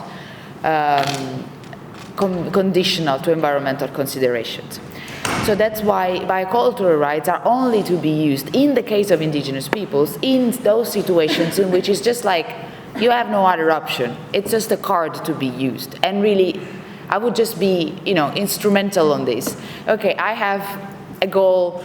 I'm trying the best ways. That's just not working. I can stay here for another 20 years and be kicked out of a protected area, or I can try another way, which is not going to be the best one. So I agree that's not the best. The best is indigenous people's rights, because they have indigenous people's rights because they are indigenous, full stop, even though they want to build, a house with a swimming pool in the protected area. But of course, you do need to find an equilibrium with the environment. And that's what you were saying. Let's try to build a different, different ontology, a different way of actually considering things. And yes, ideally, yes, that's something we can try to, strive forward, to go forward. But what I think is still useful in the idea of biocultural rights, what is really interesting is not really the fact that you can use them as a second best thing. Okay, that's something you can do. Once it's there, okay, you can try to use it if it's the case. It's not the best and whatever. But what they actually are, the elephant in the room about biocultural rights is the fact that they are putting together in the foundations of one right human interest and nature's interest, and this is just not usually done. Human rights have human foundations. Nature's rights has a foundation that it's nature's interest. Biocultural rights are the first attempt to try to put them together as a foundation, which is quite of a huge thing in terms of legal interpretation of rights. So starting from that, and I think this is really what we can learn from biocultural rights, you can try to say, okay, let's get away from the discussion about indigenous peoples, because they have been saying, if you have to condition human rights to environmental considerations, why starting from us? Why starting from considering that we are, after all, those that have, the less responsible for the environmental crisis that we are in? Let's try to move and shift, and let's try to use this double foundation thing and use it in a wider way. And that's what I've been trying to call rights for ecosystem services, which is another construct. And the idea of rights for ecosystem services actually quite reflects the importance of the idea of ecosystem approach, and trying to say, okay, let's try to see if we can recognize certain rights which are not necessarily fundamental rights, but rights in terms of exchanges between different parties that are not necessarily of indigenous peoples, but any type of local community, considered in a very wide way, that want to engage into an activity that is somehow useful for the environment. So that becomes sort of an exchange between a state and a community. That can also be like an urban community saying, we are a group of people that, we have this, we somehow can say that we regulate ourselves in terms of, certain biolaws or something that really holds us together. We want to take care of this park in a certain way. Can you give us some rights? For example, can you give us the right to decide what trees to plant and how to, it can be very small as well, but it starts from the recognition of the fact that we can use rights in a different way, as something that protects at the same time humans and nature. So not necessarily talking the two distinct, so nature's rights, human rights, in a way that they come together.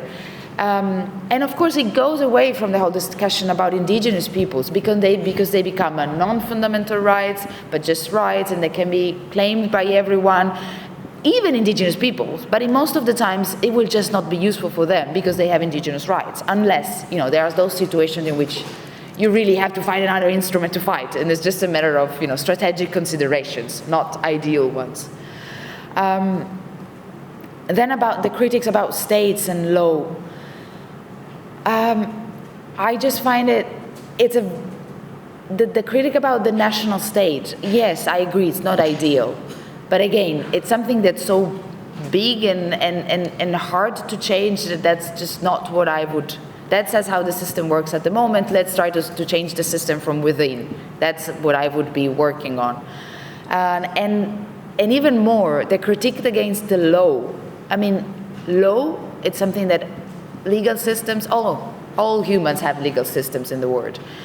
Western law, maybe it's the correct, you know, descriptor of what you were saying is individualistic, etc. But law in general, rules, all cultures have always had rules and have always had institutions and ways to implement them. That's what law is in general.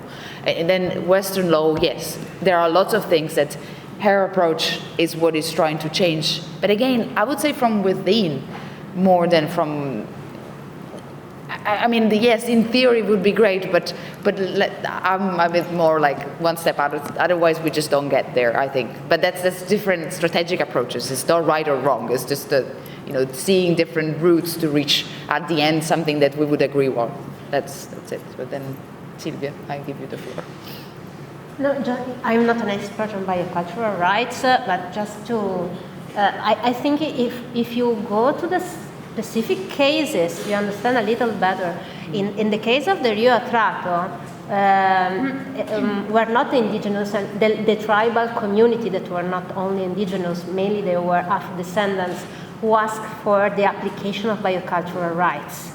They asked, in this context, for the protection of other rights. There were rights to life, rights to cultural identity, and so on. It was the judge who applied this specific concept in order to recognize what? This is the translation of the sentence. Right to manage and protect its own territory following their ancestral customs and rules, due to the close relationship between their cultural identity and the environment where they live.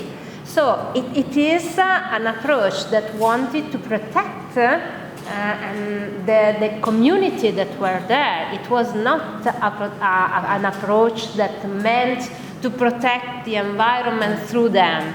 It was not instrumental. It was a direct way of protecting their way of life, their lifestyle. Then what is interesting in this decision is that the judge, Ivan Palacio, built all the argumentation on this idea, and at the end introduced the rights of nature. It said, well, as we have recognized these rights, the way of concretizing them is recognize the river as a legal entity and recognize this community as guardians of the rivers. So there is a double approach of the judge. As for your question, I think, and I have sustained in different occasions, that we need to change the legal paradigm. I mean, in order to fully implement the ecosystem approach, we need to introduce this principle and a new system of conflict of resolution rules that need a different approach by lawyers to the legal systems.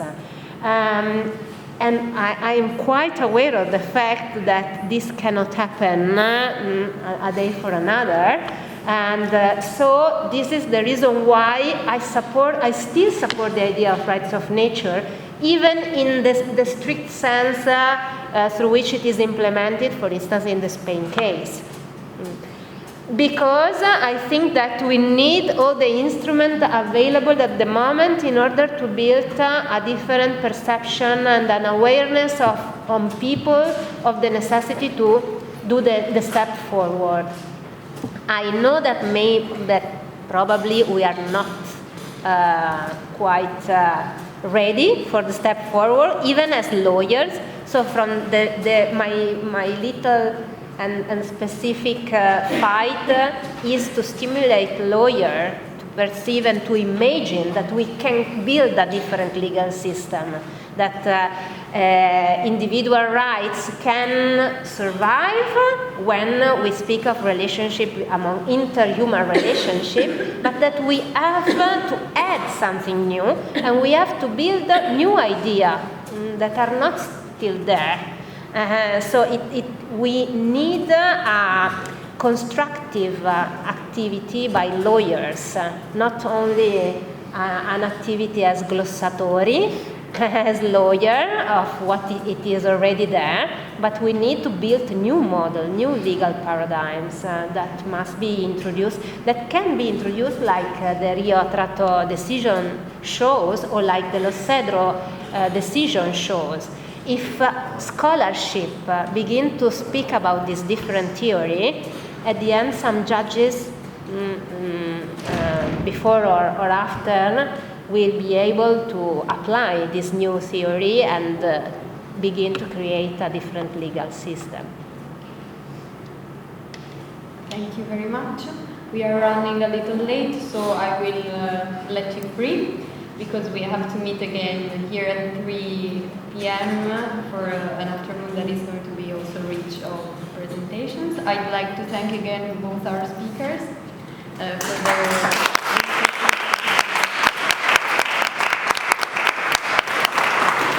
See you again at 3. Thank you. Ok, buon pomeriggio a tutte, a tutti. Grazie per essere qui presenti. La giornata di oggi è intitolata Il nuovo costituzionalismo latinoamericano e i diritti della natura. La prossima relazione sarà della professoressa 𝘰𝘰𝘃𝘃𝘰, che è professoressa del Dipartimento di Giurisprudenza dell'Università degli Studi di Palermo, dove insegna filosofia, sociologia del diritto, politics of migration and human rights, è altresì parte del collegio docenti del Dottorato di diritti umani e parte della commissione scientifica di questo corso di teoria e pratica.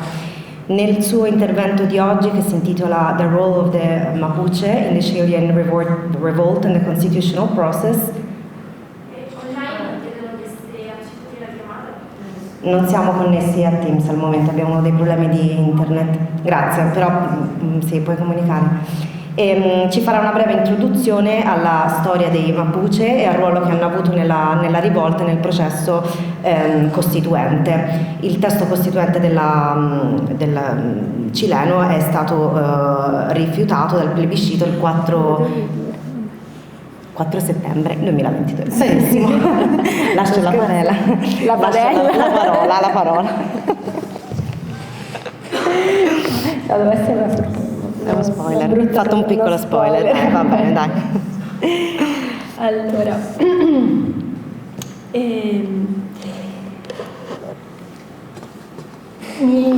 mi fa piacere, insomma, intanto essere introdotta da Ludovica e condividere con voi questa ricerca, perché mi ci sono trovata un po' per caso a occuparmi di Mapuche, di rivolta in Cile e quindi poi di processo costituente. E diciamo il senso di questo approfondimento è anche il fatto che scendiamo nel particolare, quindi abbiamo dato voce a molti movimenti indigeni, a diversi attivisti, a diversi paesi, però forse raccontare più nello specifico uno in particolare può, così come era stato per il workshop, un po' permette di medesimarsi di più. Vi dicevo che io mi sono occupata di questo un po' per caso, perché perché nel 2019 avevamo un progetto in corso europeo che però prevedeva dei partner non europei, e io dovevo andare a fare una ricerca su un laboratorio di immaginazione giuridico-politica. Pensavo di farlo in Cile, ma quando sono arrivata non era previsto, ma era appena scoppiata la rivolta, quindi mi ritrovo in un paese in una situazione incredibile, no? Mi ricordo appena sono arrivata, è stato anche un po' scioccante perché la rivolta la sentivi con i sensi. La sentivi con i sensi perché respiravi l'aria piena di lacrimogeni, perché c'erano le sirene dei blindati delle forze dell'ordine che correvano da un punto all'altro della città per sedare i diversi focolai, perché c'erano fuochi accesi in mezzo alle strade che dovevano creare appunto questo caos generativo della rivolta. E quindi veramente tutti i sensi erano colpiti da questo clima. E quindi ovviamente ho da una parte abbandonato quello che intendevo fare, dall'altra era una meravigliosa occasione perché quella realtà era un immenso laboratorio di immaginazione giuridico-politica che la popolazione stava mettendo in atto. E dentro questo caos bello, crudele, perché la repressione è stata decisamente importante e molti sono stati morti e tantissimi feriti, molti hanno perso soprattutto gli occhi. Mi sono imbattuta nei Mapuche e questa è un po' la contestualizzazione di come sono andate le cose.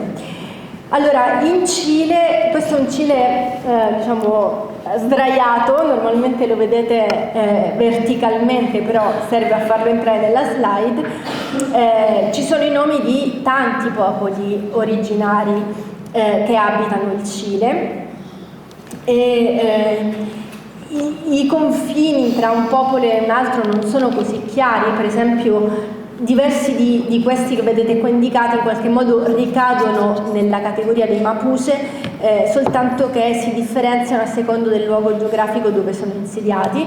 Altri sono popoli diversi effettivamente.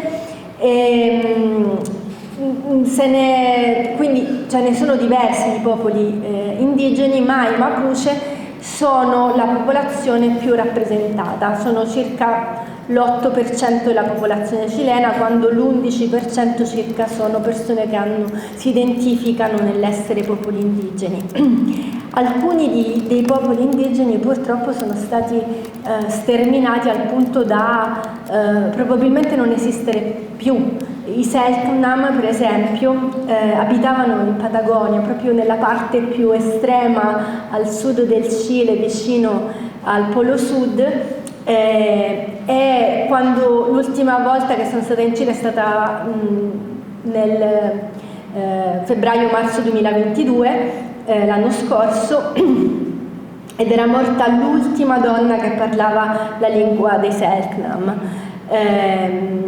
Vedete questi costumi meravigliosi che sono appunto della tradizione 𝘯𝘗𝘗. Quindi alcuni appunto non hanno più voce perché veramente sono stati definitivamente sterminati. I Mapuche però hanno una peculiarità rispetto a tutti i popoli dell'America Latina, e la peculiarità è questa: sono gli unici che non sono capitolati sotto i conquistadores. Sono riusciti a resistere tanto all'attacco degli Inca, che comunque erano un regno potente, e hanno arginato l'espansione dei conquistadores fino al fiume Biobío, che è quello che vedete nell'immagine.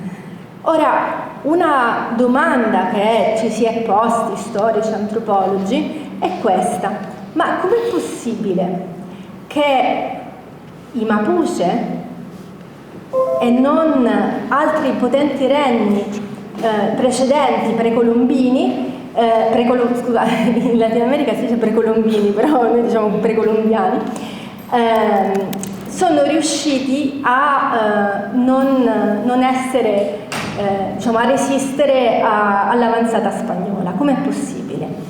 Perché non appunto regni molto più potenti, fortificati, con eserciti strutturati, e invece questa popolazione che intanto non avevano una grande tradizione guerriera, vivevano l'immagine, cioè questa è la ruca, è la casa tradizionale, che è una casa di paglia, non avevano armature, erano seminomadi sparsi in un grande territorio, non avevano insediamenti con i quali potevano costituire dei grandi eserciti. Com'è possibile che tra le tante popolazioni, e qua si vede anche come non tutti i popoli indigeni sono uguali, noi tendiamo un po' a una cosmovisione unitaria, no? Ci sono delle differenze, c'è una storia, c'è un'evoluzione, ci sono conquiste, ci sono... quindi come mai, ve lo chiedo, no? È un po' secondo voi come mai proprio i Mapuche, che in qualche modo sembravano i più fragili, sono stati quelli che hanno avuto la capacità di resistere di più? Prego. Come? Conformazione del territorio. Quindi tu dici loro non erano forti, ma difesi dalle Ande si sono... No, non è questa la risposta, anche se diciamo è una buona soluzione, perché in realtà erano dislocati in diversi luoghi della parte, diciamo, semi-sud dell'America Latina, perché sono diffusi soprattutto in Cile e Argentina, quindi quella parte lì un po' sopra la Patagonia era la parte abitata dai Mapuche, e quindi avevano condizioni geografiche molto differenti. Altre ipotesi?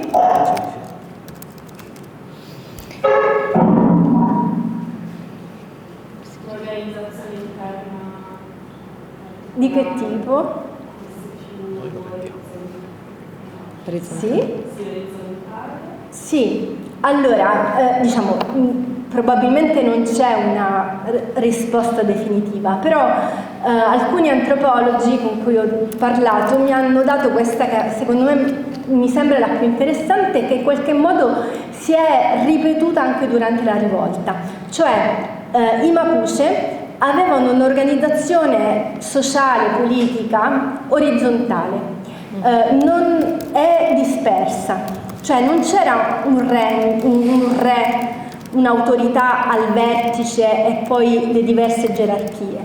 Avevano una struttura libertaria, diciamo, come comunità che si autoregolano, sparse, senza un centro che ordina. Ora questo, da un certo punto di vista, non era sufficientemente comprensibile per un conquistadore. Per un conquistatore era più facile capire un regno come quello degli Inca che è invece un'organizzazione sociale così diffusa come quella dei Mapuche, e erano meno corruttibili, perché se tu uccidi o corrompi il capo, a seguire corrompi tutta la popolazione, e poi non c'era un quartier generale che una volta conquistato sanciva la vittoria. Potevi sconfiggere uno di questi nuclei, ma ce n'erano tantissimi altri sparsi, e quindi soggiogare un popolo sparso era più complicato che uno verticistico e centralizzato. E diciamo, questa cosa poi è accaduta anche durante la rivolta. La rivolta in Cile non è stata indetta da nessuno, non c'è stato un partito, un sindacato, un'organizzazione militante che ha dato avvio alla rivolta. È scoppiata ed era fatta di tantissimi focolai, e l'altra cosa interessante, non c'erano né capi né portavoci, non c'era un volto della rivolta o dei volti, come era stato fra l'altro in rivolte precedenti. Non so se qualcuno si ricorda di Camiglia, questa ragazza bellissima che era la portavoce della rivolta degli studenti, ma diciamo, personalizzare un movimento significa in qualche modo anche indebolirlo. Invece, come vi dicevo, i blindati correvano da tutte le parti del paese, ma siccome non c'era un'organizzazione centralizzata e fiorivano in tanti punti, magari ne sconfiggevano anche violentemente uno, ma ne nasceva un altro in maniera imprevedibile. E quindi questa è stata la forza di resistenza sia della rivolta che della popolazione mapuche. Tant'è che, piccola premessa, l'unico trattato diplomatico siglato dai conquistadores fu appunto con i Mapuche. Questa cosa è una enorme eccezione perché, lo spiega molto bene Carl Schmitt nel Nomos della Terra, lo Ius Publicum Europeum si fonda su un'idea di una disparità di una parità tra stati sovrani sul territorio europeo, sul suolo europeo. Gli stati europei, nazionali, anche prima di diventare nazionali, gli stati sovrani di territorio europeo, quando si scontrano sono come due gentiluomini che si riconoscono nel duello e quindi hanno pari dignità. E il duello sta a delle regole perché c'è il rispetto dell'avversario. Lo puoi anche ammazzare, ma ne hai rispetto, ci puoi fare accordi, ci puoi dialogare perché lui è come te. Quindi la guerra tra stati europei è una guerra, nell'ottica di Schmitt, meno violenta perché comunque sta dentro la diplomazia e le regole del diritto. Con popolazioni, territori fuori dal suolo europeo non c'è questa parità. Hai lo ius migrandi. Ius migrandi non è il diritto a migrare, era il diritto ad andare a conquistare territori dove la popolazione residente lì non aveva lo stesso valore della popolazione o delle organizzazioni statali europee. Quindi proprio si basa, tant'è che le conquiste non dovevano essere giustificate con la popolazione locale, ma dovevano essere giustificate con gli altri stati europei, per cui si creano queste linee di demarcazione. Qui possono conquistare gli inglesi, qua gli spagnoli, qua i portoghesi, ma dovevano rendere conto a stati europei, non al resto dell'umanità. Il trattato mapuche-cileno di Itapigue del 1825 è una grossa eccezione perché la diplomazia e il riconoscimento del reciproci territori avviene tra europei e popolazioni indigene. Quindi è qualcosa di sorprendente. In questo trattato, fatto di 33 articoli, il popolo mapuche riconosce la sovranità dello Stato cileno, che era composto in quel periodo, e la Repubblica cilena riconosce il territorio mapuche, riconoscendo il fatto che ci sarà un autogoverno mapuche sopra questi territori. Ora, questo trattato viene ovviamente disatteso. Nel 1866 si dice che ci devono essere un prelievo fiscale nei territori che dovevano essere diciamo, gestiti dalla popolazione mapuche. Quindi viene disatteso in maniera unilaterale, ma il problema di questo trattato non è semplicemente che viene disatteso. La vera sconfitta dei mapuche è in qualche modo aver firmato questo trattato, perché firmare questo trattato significa sto al quadro epistemologico, cognitivo, di norme del conquistadores. Cioè, accetto questo tipo di contratto, accetto l'autorità statale, accetto l'idea di sovranità, accetto la proprietà privata, cioè da questo trattato il conquistadores offre le regole del gioco. E dopodiché cosa succede? che molti dei territori ancestrali cioè lo Stato cileno invita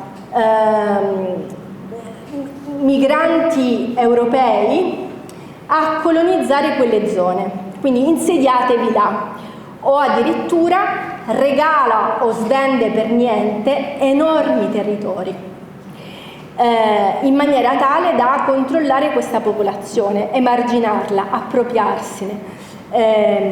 Ora, questa storia non è una storia che risale al 1800, è una storia che prosegue tutt'oggi. Per esempio, diciamo, i Mapuche sono sia in Cile che in Argentina. Per esempio, c'è una questione aperta con Benetton che risale proprio a questa storia. Benetton ha un territorio di 900.000 ettari.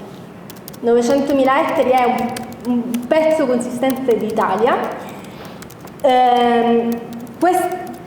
Che cos'è questo territorio Benetton? È un territorio che ricade totalmente nei territori ancestralmente dove stavano i Mapuche e che ha acquistato nel 1991 attraverso una serie di passaggi, perché questo territorio venne assegnato illegalmente dal governatore Uruburu a una compagnia inglese. C'era un limite di 400.000 ettari, che già era tantissimo, ma viene detto più del doppio per concessione, proprio perché l'idea era noi vi diamo la terra, voi annientate le popolazioni indigene su quella terra. Ora, quindi, questa acquisizione anche per la legge, diciamo, di matrice europea sarebbe illegale. Benetton ha fatto delle cose orribili in questo territorio e verso i Mapuche, fino alla sparizione di persone, all'uso di milizie private, a una riscrittura della storia che spazza via l'identità Mapuche, insomma cose gravissime. Però c'è una ditta italiana è collegata a una storia che risale ad allora e che continua, diciamo, a essere attuale, per cui avvengono diverse occupazioni nel territorio, in questa proprietà Benetton, così come in tanti altri appezzamenti di terreno che sono stati assegnati, ottenuti a vario titolo da imprese anche nella zona cilena. Questa operazione di colonizzazione e di conquista a discapito del trattato firmato viene chiamata pacificazione dell'Araucanía, che è il nome del territorio. Ovviamente il nome pacificazione è fortemente eufemistico per quello che è stato, perché di fatto è stato un genocidio. Quindi l'effetto, diciamo, più pernicioso di questo trattato è il far passare l'idea di un diritto generale astratto a perfino naturale, cioè l'idea che questi, siccome non avevano un titolo di proprietà, questi territori potevano essere a disposizione di chi giungeva in America Latina, anzi che in quanto superiori, proprio perché avevano il concetto di proprietà, erano a maggior ragione a loro disposizione.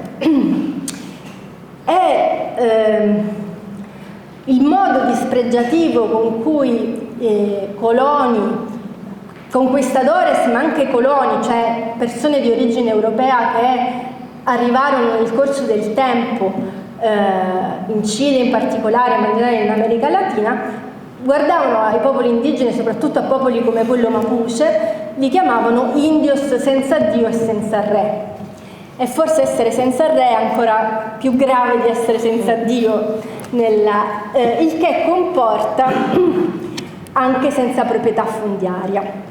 Vediamo, avevano ragione a dire che i popoli indigeni, soprattutto i Mapuche, erano senza Dio e senza re.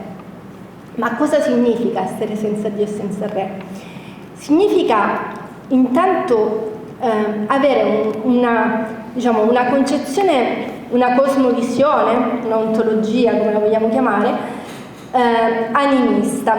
Animista ovviamente è un termine coniato da antropologi di matrice europea, però cosa sta dietro questo animismo? L'idea è che tutto ciò che, l'abbiamo detto in tante salse molte volte in questi giorni, l'idea che l'uomo non ha alcuna priorità, non ha uno status gerarchicamente sopra gli altri, è un elemento dei tanti, che non c'è una separazione netta tra ciò che è uomo e ciò che non è uomo, con altre specie viventi o con altri elementi dell'ambiente. E quindi ciascun elemento vivente o meno dell'ambiente è un possibile interlocutore, non è separato da me.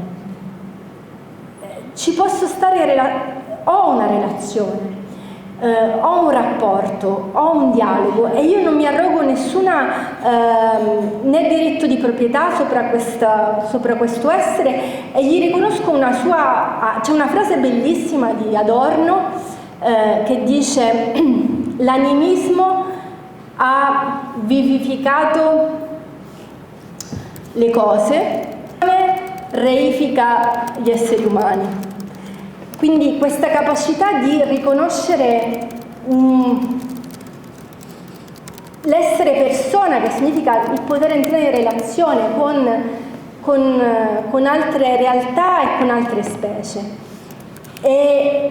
Quindi questa è una prima concezione che già non è gerarchica. Dopodiché l'organizzazione sociale, come vi dicevo, è prevalentemente orizzontale. Ci sono delle figure di riferimento che sono il lonco e la maci. Il lonco è una specie di portavoce, coordinatore della comunità, e la maci è la sciamana. Dicevo, in questa concezione diversa anche non è binaria dal punto di vista di genere. Per esempio, si parla, lo raccontava Ludovica, si parla normalmente di una maci al femminile anche se è un uomo che fa la maci, perché il potere sciamanico è più femminile, quindi comunque in realtà è androgeno, perché la maci ha delle caratteristiche androgene. E il lonco è tradizionalmente maschile, ma ho incontrato delle comunità in cui dicevano: sì, vabbè, però lei è molto più qualificata per fare il lonco e chi se ne frega, la tradizione, lo fa una donna. Quindi proprio per dire che c'è un dibattito, un'evoluzione anche dentro le comunità mapuche, anche quelle che si ispirano maggiormente alla tradizione. Quindi ma al di là di queste figure, quello che mi dicevano è che le decisioni della comunità si prendono sempre in cerchio, e nel cerchio intorno al fogon, che è tipo il focolare, la parola della maci, che sarebbe l'autorità massima, e quella del bambino hanno lo stesso valore. E quindi essere senza Dio è riconoscere personalità a chiunque, eliminare un Dio padre che sta sopra di tutto e un uomo che è il suo emissario sulla terra, quindi in questo senso è senza re, perché appunto c'è questa organizzazione sociale più circolare. Poi parlando con un signore appunto mapuche che quando è andato faceva il militare, quindi non era esattamente uno stinco di santo, tra l'altro ha fatto il militare nel periodo della dittatura,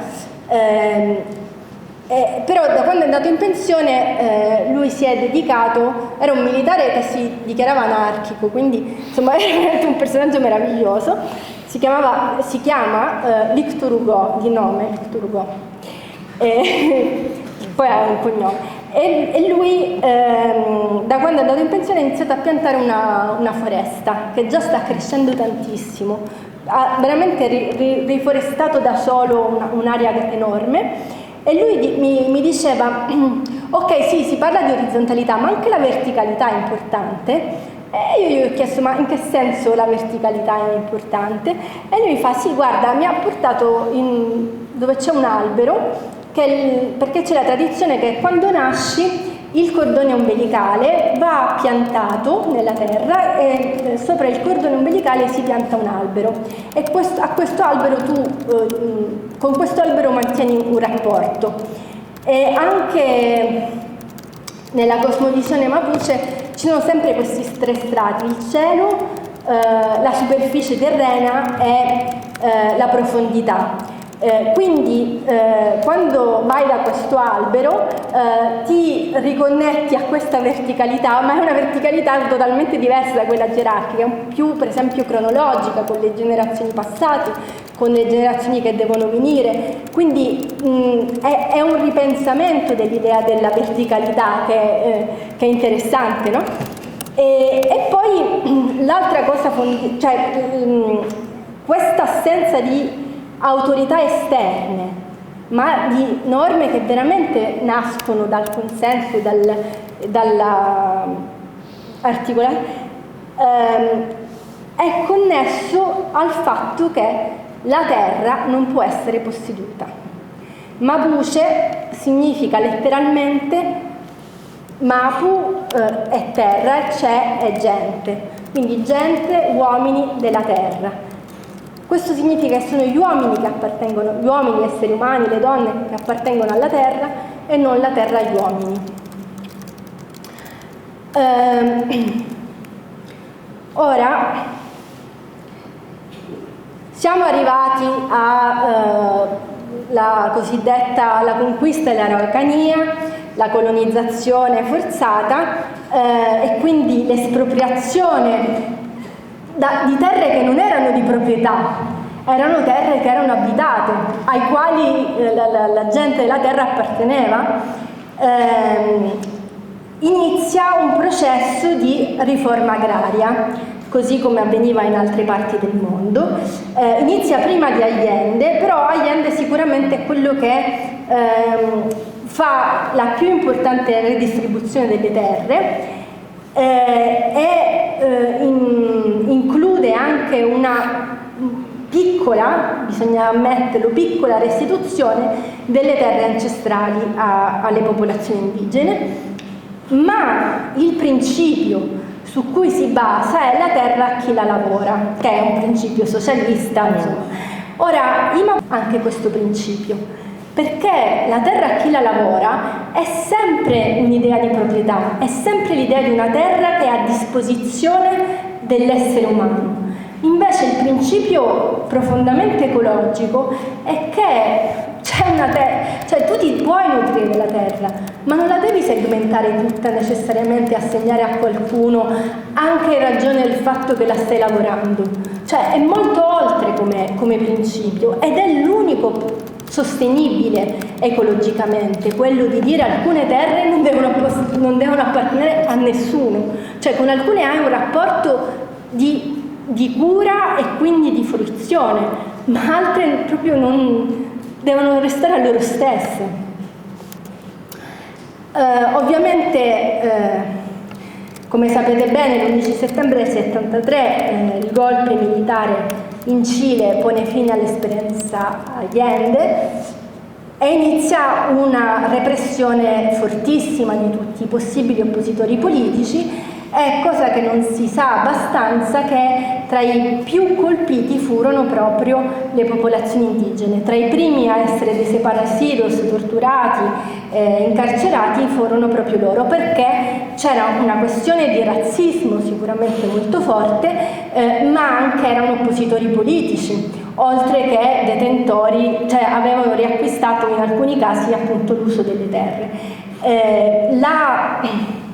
Il golpe militare è stato il modo, questo è molto importante, non era semplicemente una deriva autocratica, dittatoriale, è stato il veicolo per introdurre in maniera rapida e massiva il sistema neoliberista in Cile. Una serie di economisti che avevano studiato in Cile vengono, prima del colpo di Stato, vengono mandati a Chicago, alla scuola di Friedman, che è il padre dell'ultraneoliberismo, vengono formati lì. Quando c'è il colpo di Stato vengono posti nelle posizioni chiave per trasformare radicalmente il sistema economico, quindi abolire tutte quelle riforme di welfare, di comunitarismo, eccetera, eccetera. Tant'è che una volta che il sistema politico, socio-economico è stato pervade il Cile, che è, diciamo, l'esperimento più estremo di neoliberismo applicato, di Pinochet ci si può disfare. Gli viene garantito un salvacondotto, tant'è che non è mai stato condannato per niente, ma si può tornare alla democrazia, una democrazia che non ha mai abbandonato quei principi tant'è che pagare gli studi, le cure è difficilissimo pure per la classe media cilena, che è straindebitata e fa debiti anche per fare la spesa. Quello che mi colpì quando il primo giorno che andai a fare la spesa a Santiago, al supermercato ho speso tipo 12 euro l'equivalente, mi chiesero paga a rate? Ho detto come a rate? Si paga tutto a rate, perché veramente la popolazione è completamente indebitata. Il sistema pensionistico privato è un sistema una macchina di poveri e quindi, diciamo, è importante perché la Costituzione che fu scritta, che è quella che attualmente vige in Cile, è una Costituzione. I caratteri della dittatura, del regime militare sono stati abbandonati, trasformati dalle diverse riforme costituzionali che ha avuto, ma l'impianto socio-economico non è mai stato abbandonato.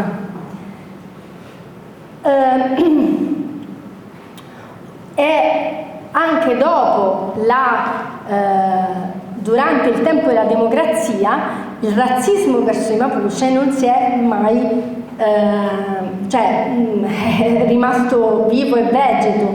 Vi faccio vedere questa breve intervista, un'intervista a uno storico importantissimo che ha scritto tipo la principale storia dello Stato cileno. Guardate che cosa dice. Bueno, sí, una cultura evidentemente es unitaria, sí. ¿Usted la considera tan valiosa como la cultura occidental? No. Hay culturas y culturas, ¿no? No voy a comparar la cultura romana con la de los sirios en el siglo V antes de Cristo. ¿Y qué valor le da entonces a la cultura mapuche usted? Muy poco. Creo que significa una aportación. Lui dice, pensa che la cultura mapuche ha altrettanto valore che la cultura europea? E fa, ma no, molto poco. Cioè, cultura è cultura, la cultura che hanno fatto i Mapuche. E questo è lo storico, diciamo, è quello che ha veramente prodotto la storia dominante. E questo è questa intervista è di pochi anni fa, cioè è una cosa attuale. Ed è intervista data alla BBC Cile. È politica, però le pregunto per la cultura. Ora, io mi sono occupata molto di razzismo. Molto spesso quando si parla di razzismo si dice il razzismo è la paura del diverso. Non è vero. Il razzismo non è un'emozione che nasce da qualcosa di irrazionale. Il razzismo molto spesso è il modo di ammantare e dare giustificazioni a interessi. Il discorso razzista nell'America schiavista era quasi assente, non ne avevi bisogno, perché gli afroamericani erano schiavi, ti servivano, non c'era bisogno di raccontarti che erano inferiori. Il discorso razzista nell'America del Nord si diffonde quando c'è la liberazione degli schiavi, perché a quel punto rischiavano di prendere delle posizioni di vantaggio e quindi li dovevi inferiorizzare. Ora, questo discorso razzista verso i Mapuche, i popoli indigeni, deriva dal fatto che c'è un interesse a tenerli, soprattutto di una... Poi viene, diciamo, diffuso anche tra chi non avrebbe interesse a essere razzista, ma viene diffuso da chi è un speculatore dell'odio o della inferiorità di qualche... Quando appunto l'ultima volta che sono andata in Cile sono andata al sud, appunto nella zona dove ci sono le maggiori comunità Mapuche e ho iniziato a fare un gioco tragico, nel senso ero su questo pullman, 12 ore di pullman, e giocavo a fotografare tutti i camion di alberi tagliati, cioè ce n'erano, sembrava tipo un giochino elettronico, no? Che dovevi beccare il camion che passava, ce n'erano in continuazione, tutti che dal territorio Mapuche salivano, non nella direzione contraria, che salivano verso il resto del paese. Cioè le aziende forestali, le forestali come si chiamano, hanno tutto l'interesse a l'autodeterminazione dei popoli indigeni, perché hanno tutto l'interesse a deforestare. E lo vedevi che avveniva davanti ai tuoi occhi in continuazione, c'erano proprio questi tir giganti uno dopo l'altro per 12 ore, che è stato il mio angolo di visione. Quindi, diciamo, dopo che è finito il regime e si è tornati alla democrazia, dei gruppi Mapuche più radicali si sono costituiti, come quello del CAM, che rivendica il 𝘯𝘓𝘗𝘗, che sarebbe un territorio tra Cile e Argentina, ora ha diverse denominazioni, di appunto autonomia. Questo per dire ci sono tanti movimenti Mapuche, chi crede in una trasformazione più dentro il sistema costituzionale democratico, chi ha una visione più radicale, chi è più assimilato, cioè non è un popolo unitario per visione. E anche l'identità è sempre abbiamo la connessione, vi volevo far vedere questo video, come l'identità Mapuche viene ripensata. Io ho intervistato il chitarrista di questo gruppo rock, che si chiama proprio 𝘰𝘰𝘴𝘵𝘪𝘵𝘗 Identità Mapuche, che inventa una lingua, inventa un modo di essere, no? Che prende ovviamente degli stilemi del rock più rivoluzionario, con la questione Mapuche. Vedete che qua sono in una zona di deforestazione, quindi criticano la deforestazione, ma inventano una lingua che è metà spagnolo, metà mapudungun, ma con delle parole reinventate. Ad esempio mi dicevano che nelle canzoni rock, hard rock, ci vogliono le parolacce che in mapudungun, che è la lingua mapuche, non ci sono, e quindi le ricostruiscono con dei calchi dallo spagnolo, no? Questo per dire nuovamente che non è un qualcosa di rigido, ma è... Sì. Se lo trovate poi magari lo mettiamo alla fine della cosa.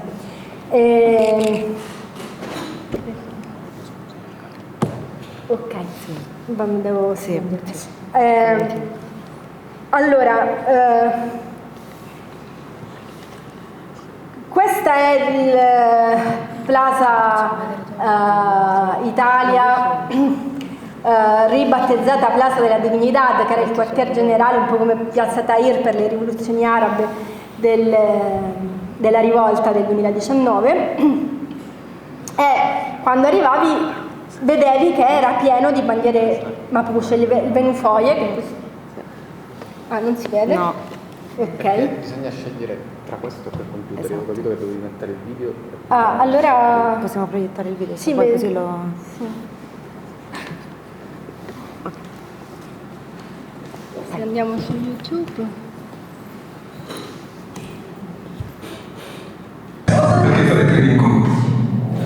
Questi sono strumenti tradizionali, ovviamente anche quelli misti a strumenti del rock.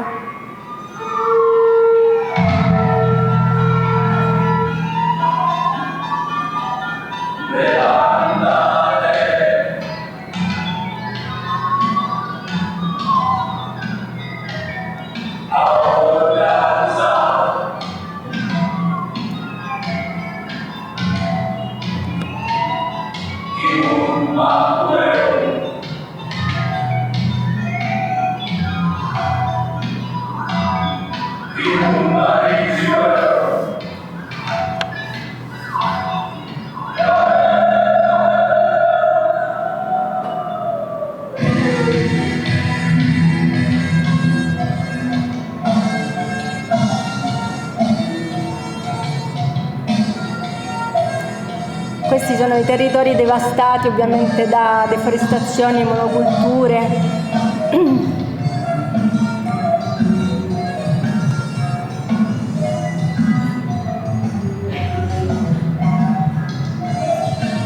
Non funziona bene l'audio, non fa così normalmente. Vabbè, non importa, poi vi do il link. Qua stava iniziando col Mapudungun, quindi c'è questo passaggio tra le due lingue. Comunque, dicevo, perché tante bandiere mapuche secondo voi? Ipotesi.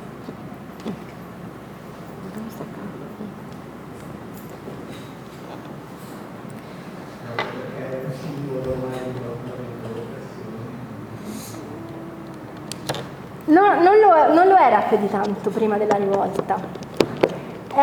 Tantissimi che sventolavano la bandiera mapuche non erano mapuche. Addirittura alcuni mapuche si sono anche arrabbiati di questo.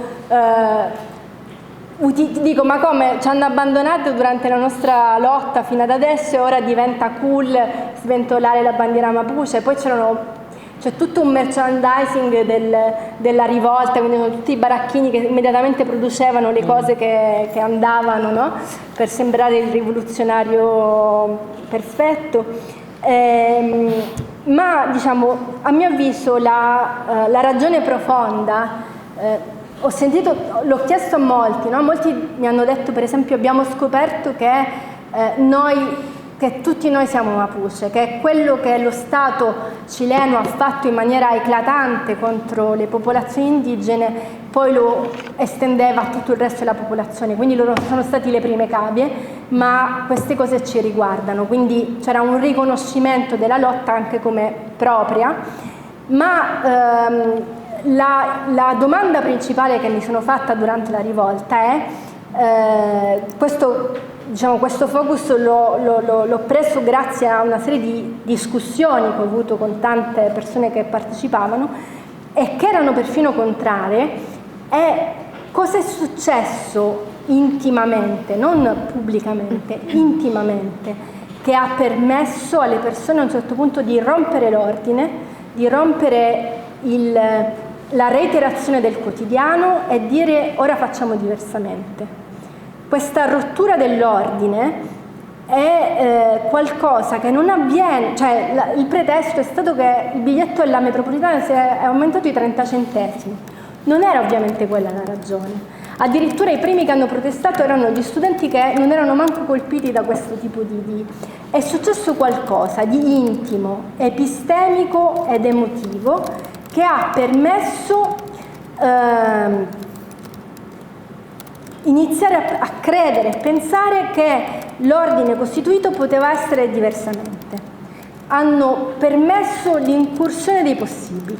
Ora, questa cosa è... Io ho analizzato tanti modi con cui è nata questa possibilità proprio mentale ed emotiva e quindi avrei una lista di risposte, ma sicuramente una ragione fondamentale è stato il fatto che i Mapuche e gli altri popoli indigeni hanno rappresentato un altrimenti possibile resistente, cioè c'era sempre la possibilità che l'organizzazione sociale fosse diversa, che la distinzione tra generi fosse diversa, che il modo di curarsi fosse diverso, che il rapporto con gli altri viventi e non viventi fosse diverso.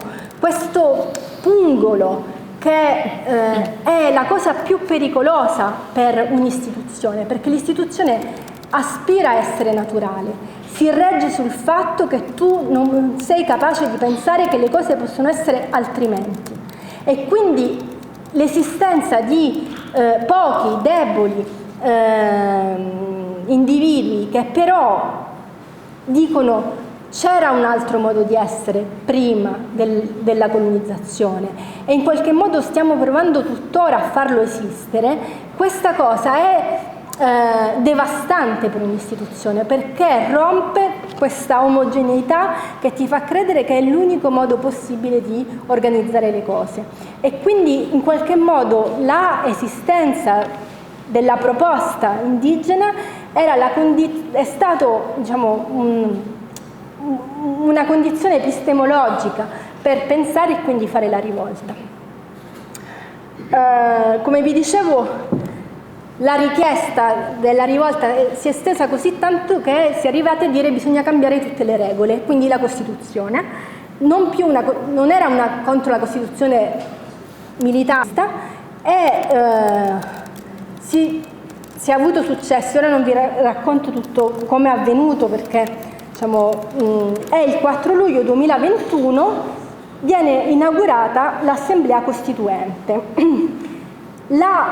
Si vota e a essere eletta come prima Presidente della nuova Assemblea Costituente è Elisa Loncón, una donna mapuche che si fa accompagnare da Francisca Linconao, una maci mapuche, anche lei eletta come costituente, che inizia il discorso di insediamento della Costituente in Mapudungun, la lingua bistrattata, negata, che ormai parlano pochissimi anche dei mapuche, è la lingua di apertura ufficiale del nuovo processo costituente. C'era questa funzionaria che vedete accanto, che è proprio rappresentante in tutto e per tutto dell'elite di matrice europea, che la guardava tipo un po' scioccata. Io stavo lì, mi sono vista il video 100 volte per capire che cosa questa tizia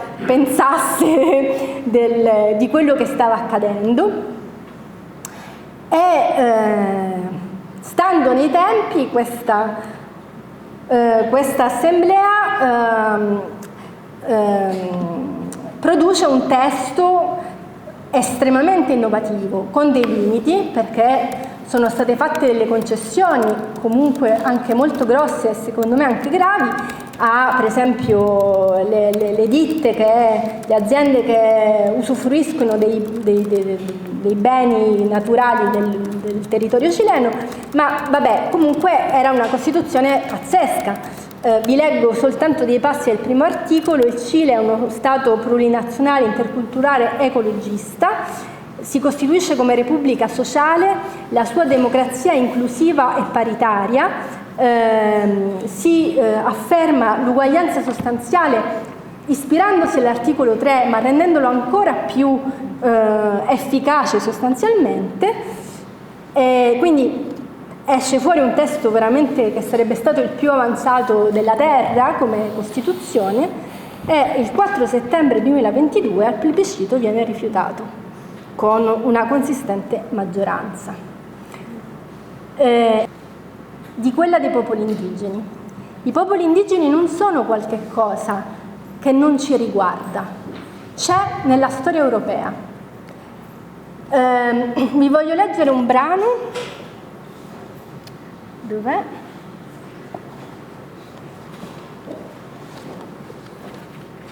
Di Cristo si è fermato ad Eboli.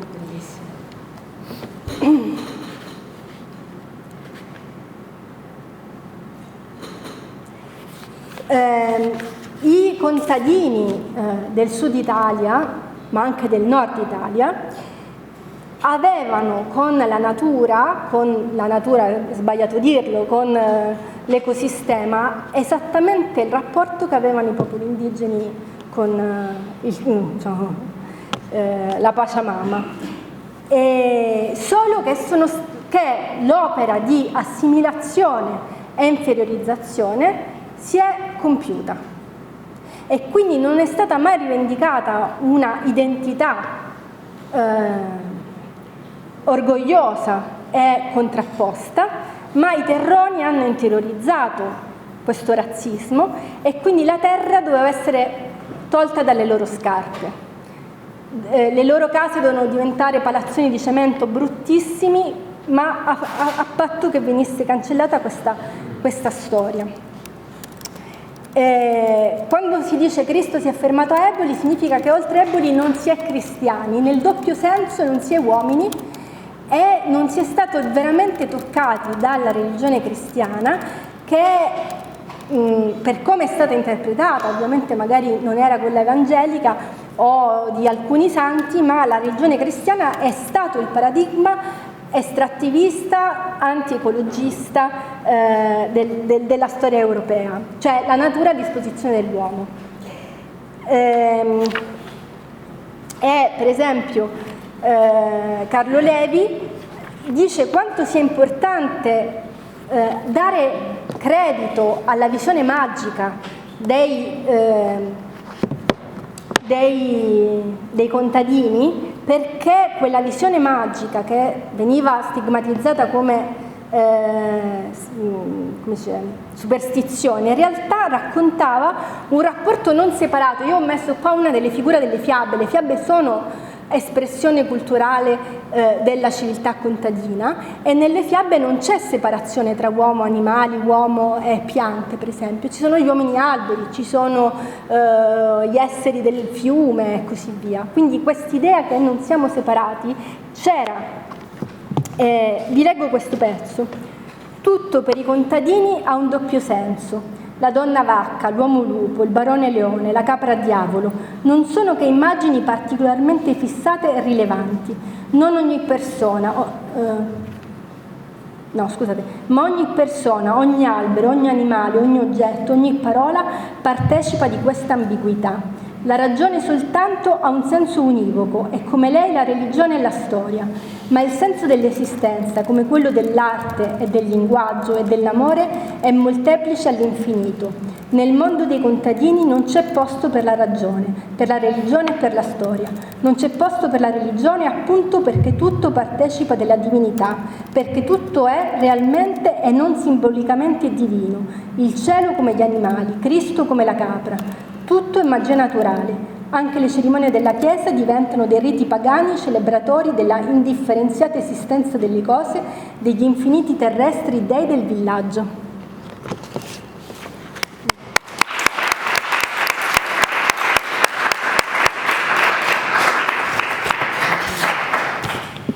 Grazie mille Clelia. Io, se siamo d'accordo, passerei direttamente la parola a Luen. Solo che dobbiamo attaccare questo Certo.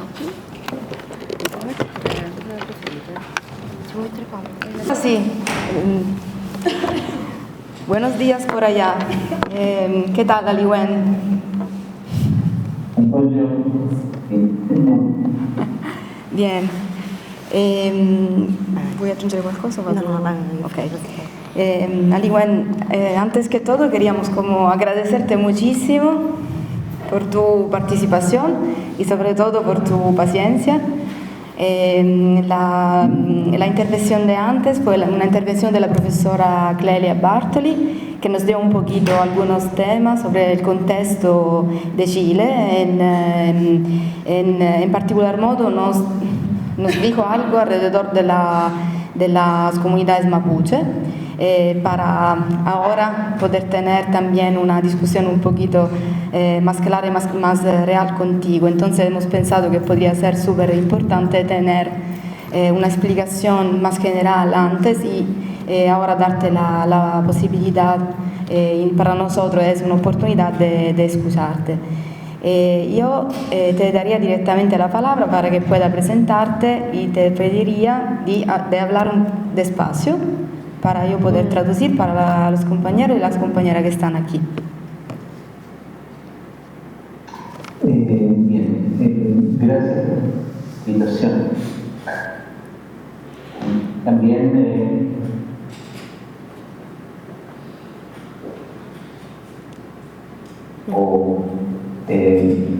bastante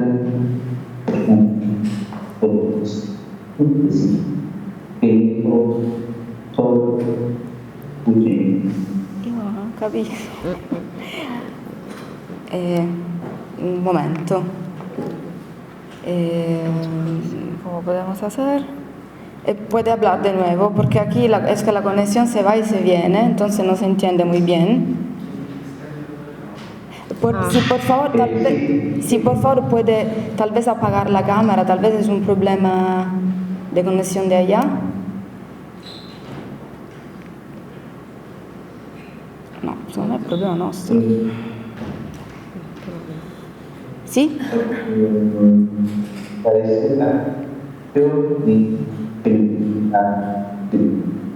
Yo es una buena social y la situación que no con.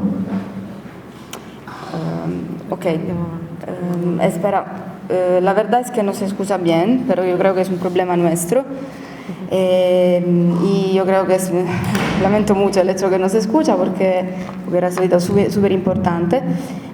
No sé si podemos hacer una llamada en WhatsApp. Sí, y tal vez la ponemos cerca del micrófono. Y ¿tú tienes WhatsApp por allá? ¿O está utilizando el celular para Teams? Pero que estoy utilizando. ¿Cómo? Estoy utilizando Teams. Ah, ok. Yo lo escucho y lo veo. Sí, de hecho el problema es nuestro. y lo siento mucho. Pero sí,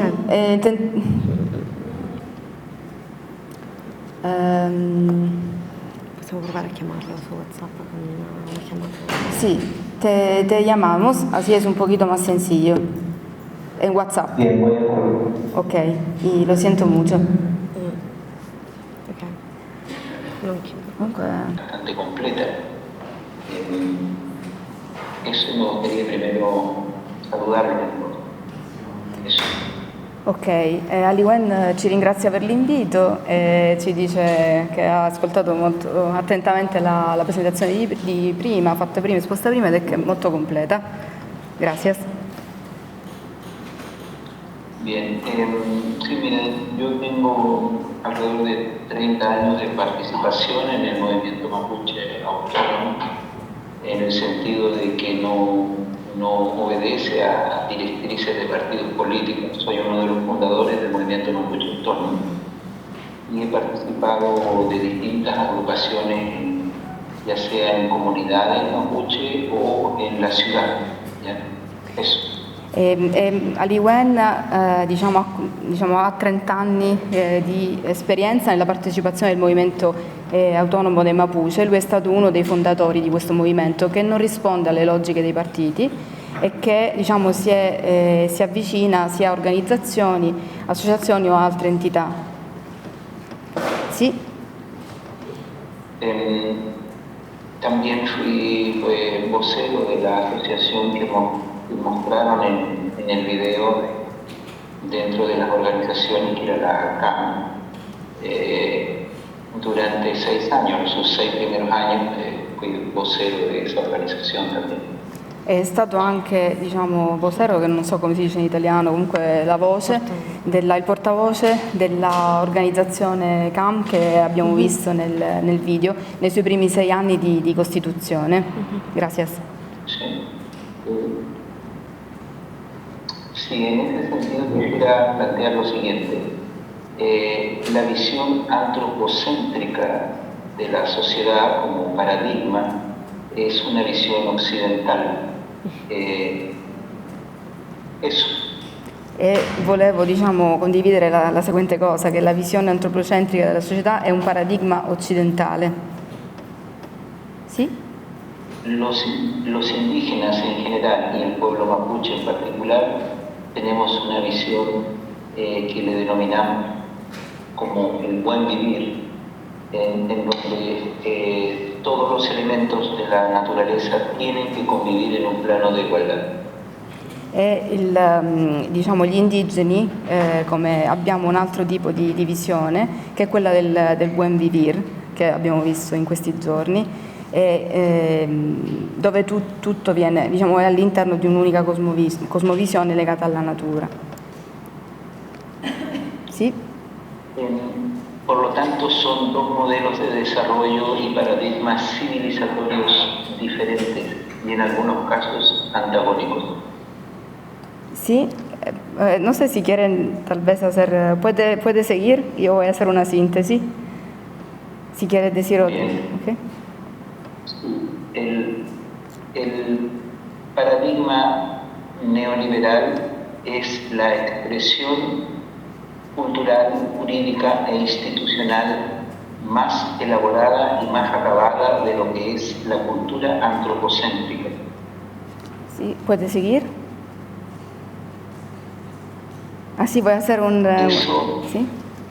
Sí, eso se vio consagrado en la Constitución de 1980 y profundizado mediante el modelo extractivista de producción, modelo che è similare in vari paesi d'America Latina.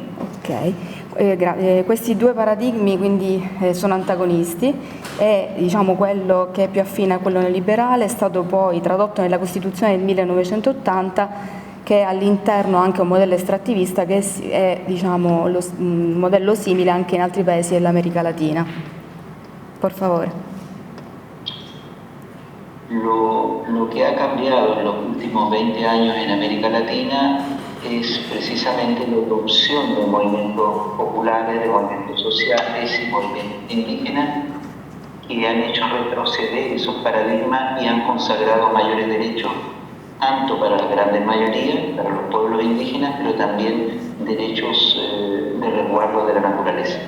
Quello che diciamo è cambiato negli ultimi anni in America Latina è stata questa esplosione dei movimenti indigeni e delle comunità che ha fatto emergere con forza la necessità di diritti delle popolazioni indigeni e del diritto anche della natura.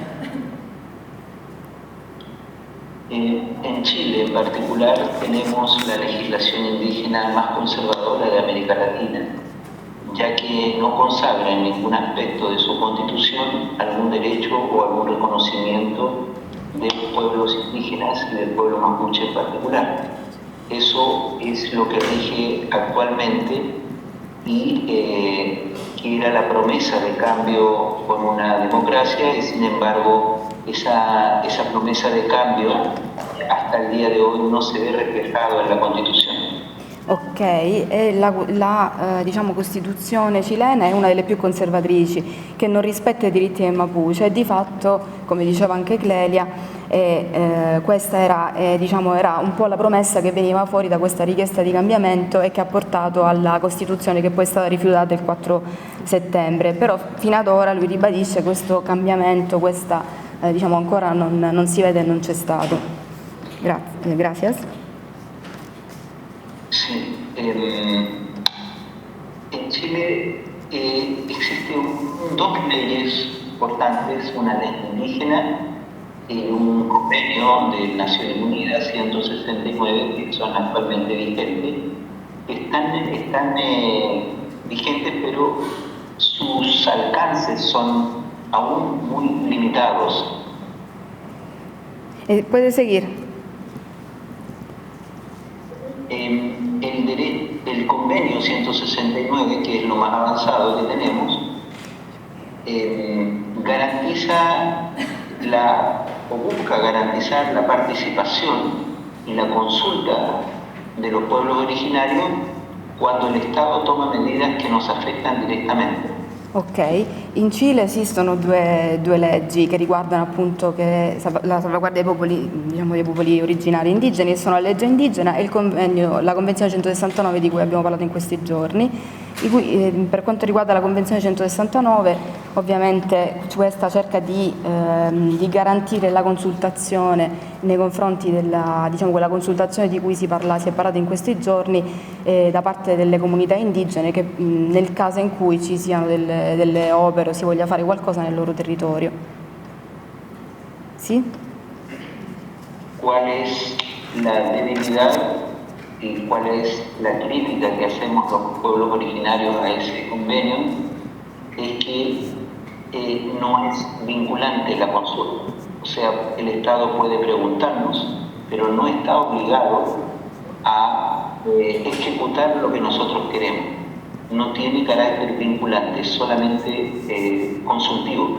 Y eso ha significado que muchas veces se hacen consultas que duran meses, pero que a la hora de aplicar la medida, el Estado, por el solo hecho de haberla realizado la consulta, ya da por cumplida su obligación contraída con los organismos internacionales. Y eso es importante porque a partir de ahí entonces el movimiento indígena y el pueblo mapuche lo che ha planteato è consagrar derechos en la nuova Constituzione. Ok, e ovviamente quello che noi come popoli originari facciamo una critica a questa Convenzione 169 e che è anche la debolezza secondo loro della Convenzione, il fatto che non sia vincolante per lo Stato, cioè lo Stato cileno può non deve necessariamente compiere con quello che è stata la decisione delle popolazioni, può semplicemente portare avanti quelli che sono i suoi programmi sui territori soltanto sulla base del fatto che ha fatto questa consultazione. E invece loro ripongono queste nuove aspettative sulla nuova Costituzione, questa quella che poi sicuramente lui ci dirà, ma che è stata rifiutata e che adesso dovranno nuovamente redigere. Per favore.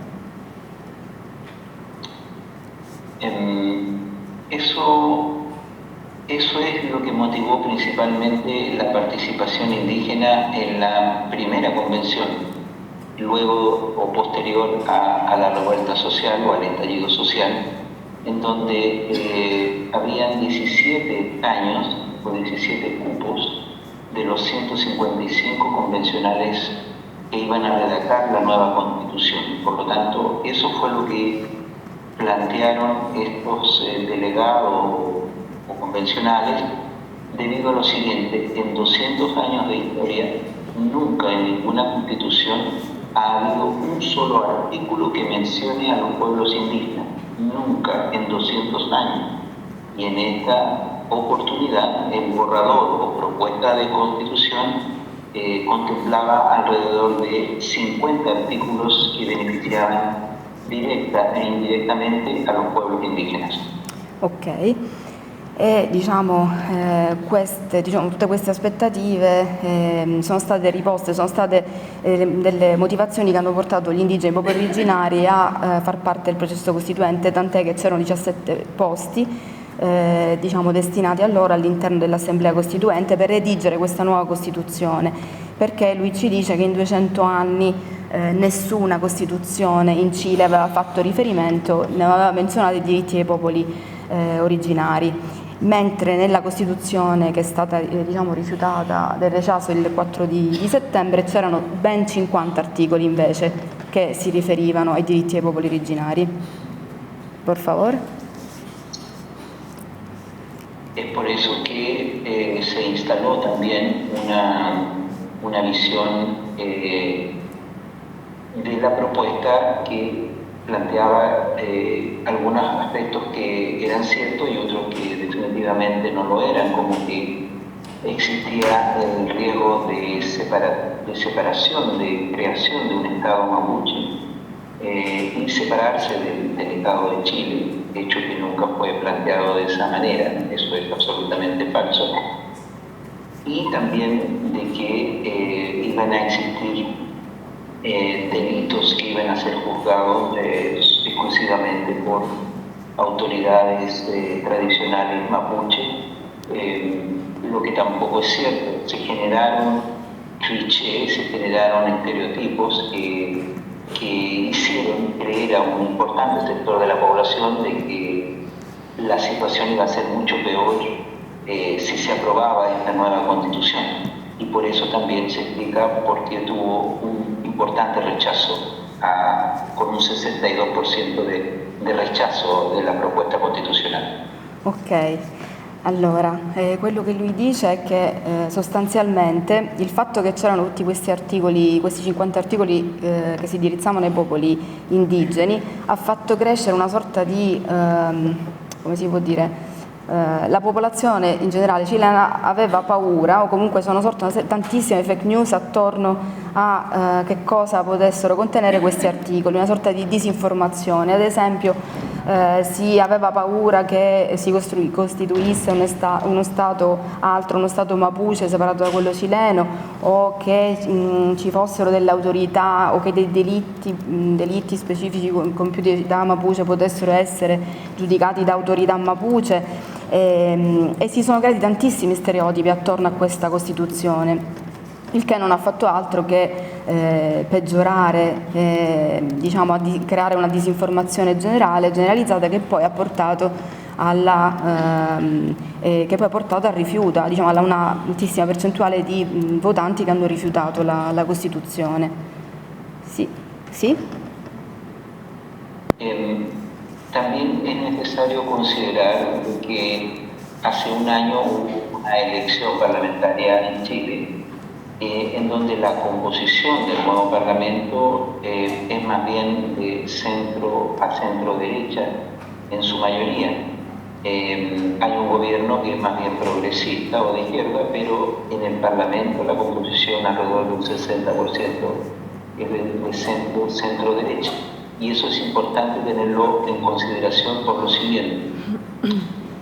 Cuando fue rechazada la Constitución o la propuesta de nueva Constitución, para lograr un acuerdo y hacer un segundo proceso constituyente, se requería del acuerdo del Parlamento y por lo tanto las fuerzas allí representadas no son fuerzas que sean mayoritariamente simpatizantes del movimiento indígena y de las propuestas que nosotros planteamos.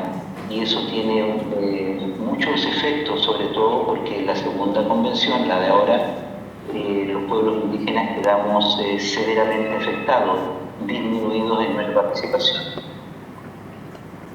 Ok.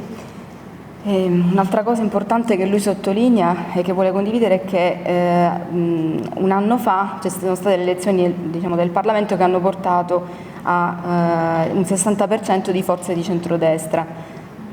Il governo invece, come sapete, di Boric è comunque progressista, di sinistra, e questo è un fattore importante soprattutto in previsione della Costituzione che si dovrà approvare, perché queste forze perché la Costituzione ovviamente è votata dal Parlamento e queste forze non sono simpatizzanti dei diritti, non sono fautori, non sono simpatizzanti dei diritti dei popoli originari, e quindi questo ha colpito duramente anche la componente indigena e le rivendicazioni a livello politico, a livello della nuova Costituzione.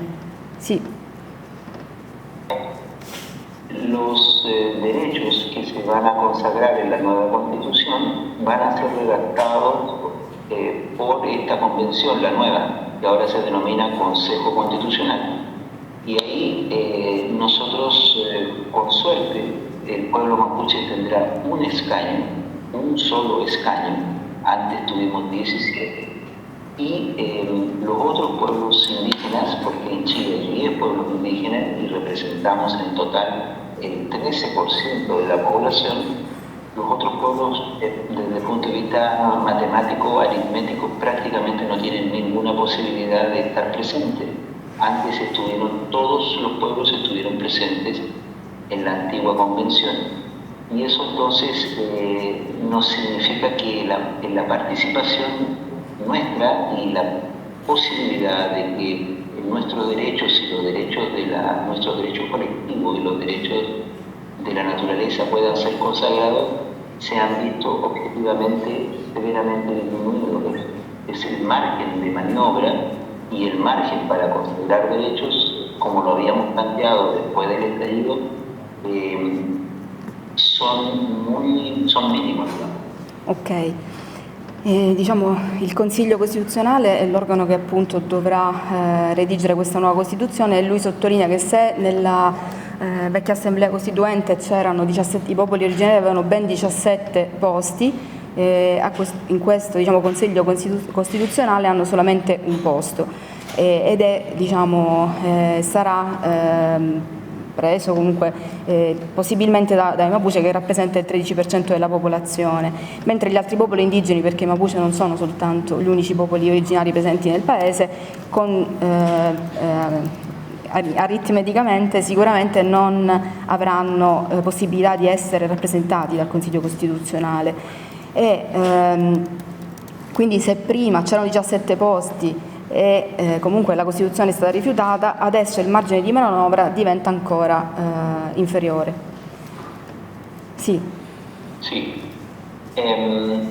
A eso hay que agregar de que también se establecieron 24 expertos que van a redactar el borrador, 24 expertos que van a redactar el borrador y que ya fueron nombrados, dentro de los cuales no hay ningún indígena, y que fueron nombrados por los partidos políticos con representación parlamentaria.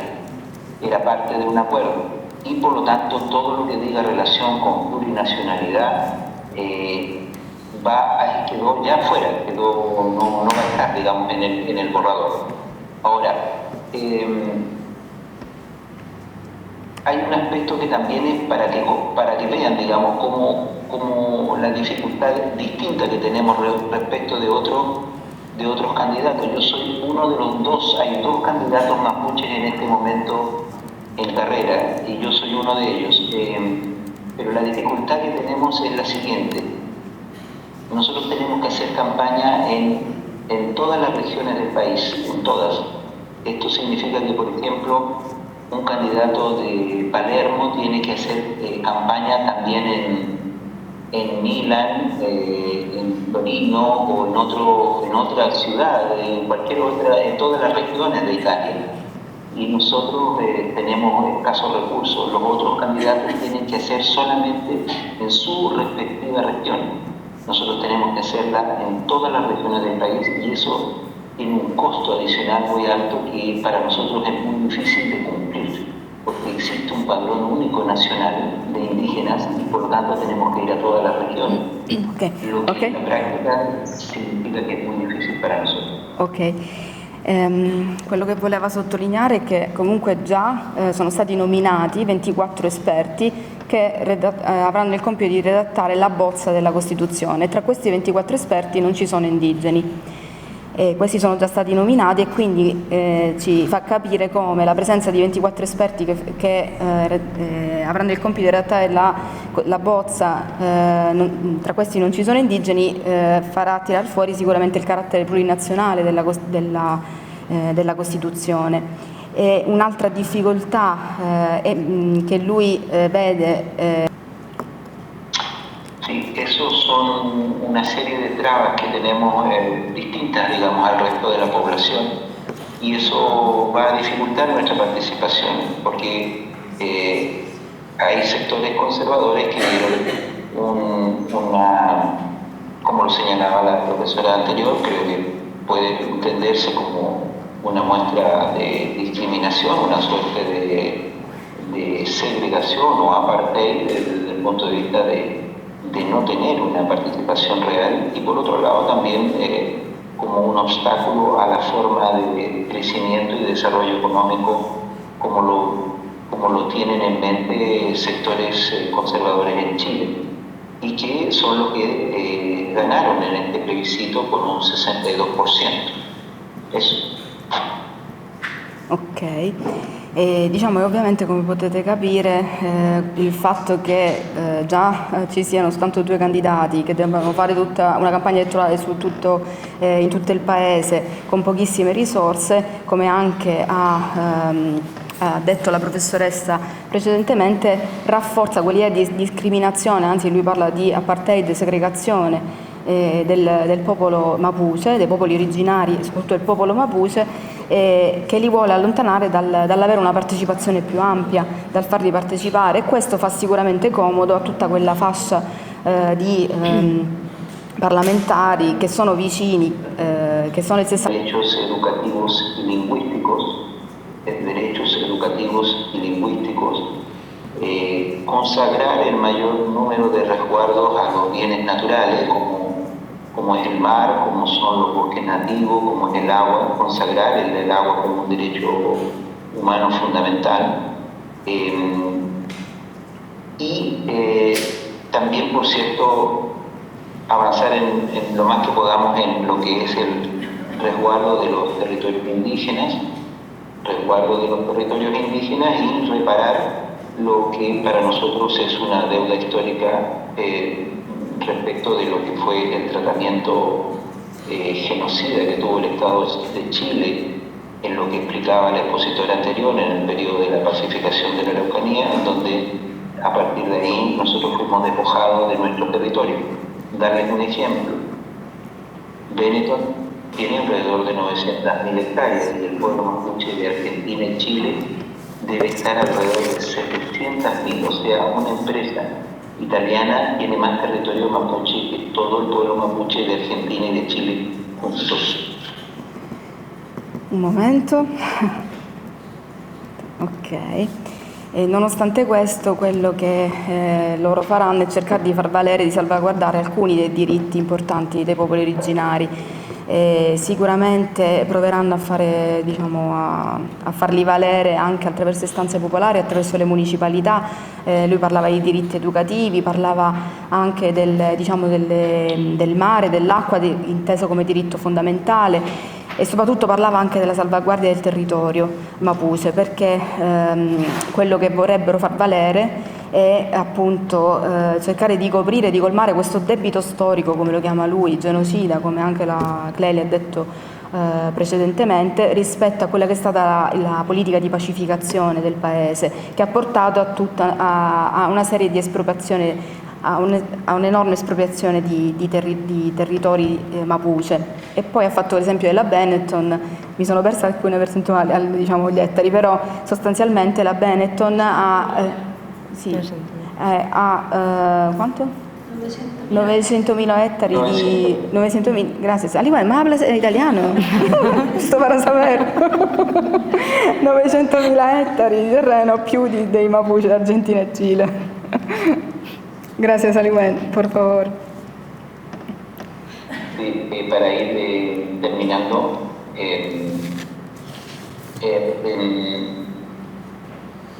lo que nosotros pensamos, y cuando digo nosotros, es un sector del pueblo mapuche. En ningún caso yo puedo hablar a nombre de todo el pueblo, porque como lo han explicado anteriormente, nosotros tenemos una organización horizontal y por lo tanto distintos territorios y distintas comunidades tienen visiones distintas, y por lo tanto yo represento tal vez a un sector del pueblo mapuche, pero en ningún caso al pueblo mapuche.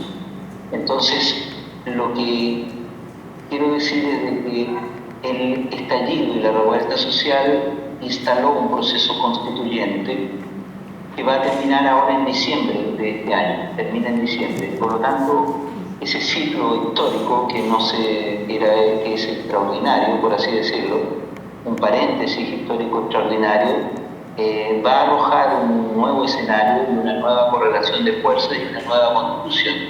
Por lo tanto, será necesario evaluarlo después. ¿Qué es lo que quedó? ¿Qué es lo que obtuvimos? ¿Qué es lo que ganamos? ¿Qué es lo que perdimos? Y en función de eso determinar un curso de acción a seguir. Entonces, ¿por qué decimos el curso de acción a seguir? Porque en virtud del derecho que nos asiste como pueblo y a todos los pueblos del mundo, el derecho de la autodeterminación, nosotros tenemos que perseguir y continuar perseverando en la defensa de nuestra madre tierra y por los derechos de autonomía y de autodeterminación del pueblo mapuche.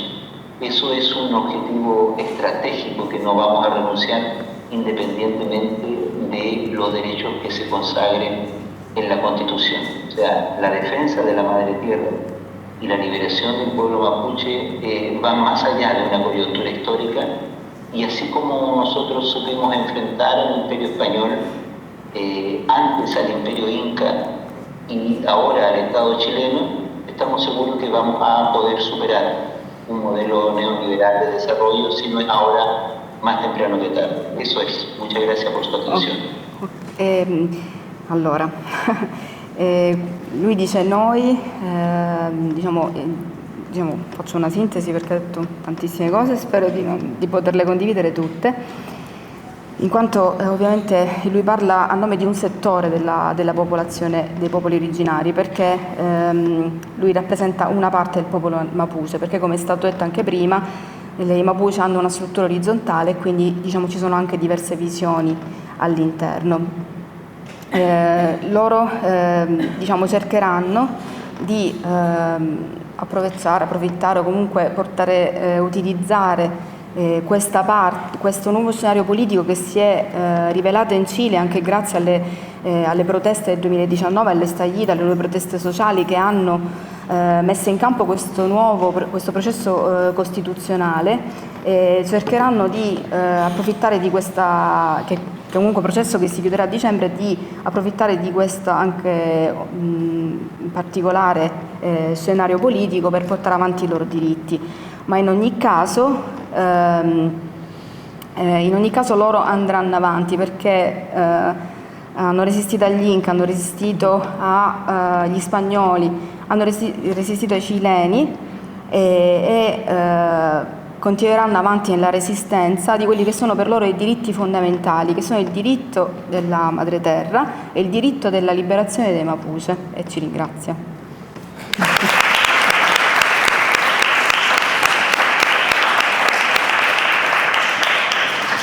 Ali Wen, muchísimas gracias por tu intervención. Y tiene algunos minutitos más. No sé si acaso hay consultas, preguntas que te quieren hacer o tienes que irte.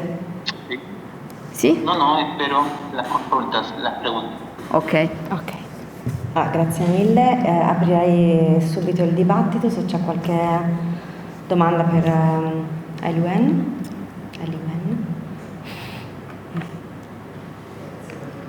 Sì. E lui la fa in spagnolo. Sì, benissimo. Vai. Hola, Eliwen. Sí, se siente, sí. Bueno. Sí, bueno, muchas gracias por su intervento, estaba muy interesante todo.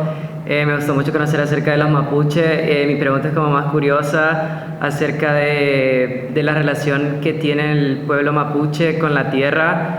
Me gustaría más como ondear en este tema desde el momento en que nacen hasta el momento de la muerte. ¿Cómo es esa relación con la tierra, el mar, el agua y los recursos naturales? Muchas gracias. Tu ti puoi tradurre però. Sì, la relazione che hanno quando nascono con la terra e dopo quando muoiono. Sì. Con tutte le risorse naturali. Le risorse, il mare, l'acqua. Sì. Aliwen? Sì? Sì. Sì. Rispondo inmediatamente. Sì. A ver, en el mito de la creación del mundo mapuche es el gran espíritu, 𝘠𝘰𝘰𝘷𝘰, el gran espíritu, o lo que en otros lugares denominan Dios, crea en primer lugar a una mujer, crea a una mujer, y es esa mujer la que posteriormente crea todos los elementos que existen en la naturaleza o en la madre tierra, el agua, el viento, los mares. Entonces, de ahí que el carácter privilegiado con la divinidad o lo espiritual lo tienen las mujeres, ¿ya? Por eso la mayor parte de nuestras autoridades religiosas son mujeres, las machis en su mayoría son mujeres. Entonces, nosotros como seres tenemos esa, por así decirlo, parte de la creación de todos los elementos, y por eso nos denominamos hermanos. Hay un hermano león, hay un hermano río, hay un hermano cerro, hay un hermano árbol, hay un hermano planta, hay un hermano pez, y también hay hermanos personas. Entonces nos denominamos hermanos, ¿por qué? Porque somos alimentados por la misma leche, y esa leche materna que le da vida a todo es el agua. Todos los seres humanos somos hermanos, todos vivimos del agua y es el agua la que nos hermana. Entonces, como seres humanos y como seres de esta madre tierra, tenemos que preservar el agua. De ahí por qué nosotros planteamos que el agua sea un derecho humano fundamental y sería un recurso también natural fundamental a resguardar. Eso es la característica que nosotros tenemos con todos los demás componentes, elementos y seres vivos de la naturaleza. De ahí voy a seguir complementando. Ok, sì, sì, voy traducendo. Il mito della creazione del mondo Mapuche, che viene da questo grande spirito di cui non ho capito il nome, non so se Clelia, non lo so, comunque come il nostro Dio, che crea una donna. Di fatto la donna crea gli altri elementi della natura, quindi il mare, la terra, l'acqua, l'aria, ed è per questo che le donne hanno un carattere privilegiato all'interno delle comunità nei confronti della spiritualità. Infatti la maggior parte delle autorità spirituali, come si diceva anche prima, sono donne, e loro si definiscono, lui ha detto, diciamo, definiscono gli altri elementi come fratelli, quindi parlava di hermano mare, fratello pianta, fratello cielo, e sono anche fratello nei confronti delle persone, e quello che accomuna tutti gli elementi, tanto della natura quanto degli esseri umani, è il fatto che tutti prendono lo stesso latte, in questo caso il latte e l'acqua, ed è per questo che per loro l'acqua è un elemento importantissimo da salvaguardare. È per questo che, diciamo, la maggior parte delle loro lotte sono nei confronti dell'acqua, perché per loro l'acqua è il latte che unisce tutte le esseri umani, esseri viventi che ci sono all'interno della stessa terra. Sì? Junto con eso, la persona o el niño cuando nace tiene una carga territorial y cultural dada por su comunidad, por su cupagna y su tubún. Él viene acompañado de todos sus antepasados y durante toda su vida también lo acompaña. No está nunca solo, en la medida que tiene conciencia de esa identidad cultural, porque puede perderla, pero nosotros tenemos eso, somos acompañados de todos nuestros antepasados y ellos viven en otra dimensión, viven en otro mundo, en otra dimensión, pero están con nosotros, y eso también son los que nos reciben cuando nosotros morimos. Cuando morimos como personas físicas, porque se produce una transformación de nuestro ser. Pero nos vamos a reunir precisamente allí donde se oculta el mar, o sea, el sol en el mar, en el 𝘯𝘰𝘰𝘷𝘰. Ahí entonces nos volvemos a reunir con todos nuestros antepasados, nuestros con los que ya partieron. pero seguimos vivos en otra dimensión y velando, resguardando por el destino de los que quedan vivos en el mundo físico, por decirlo de alguna manera.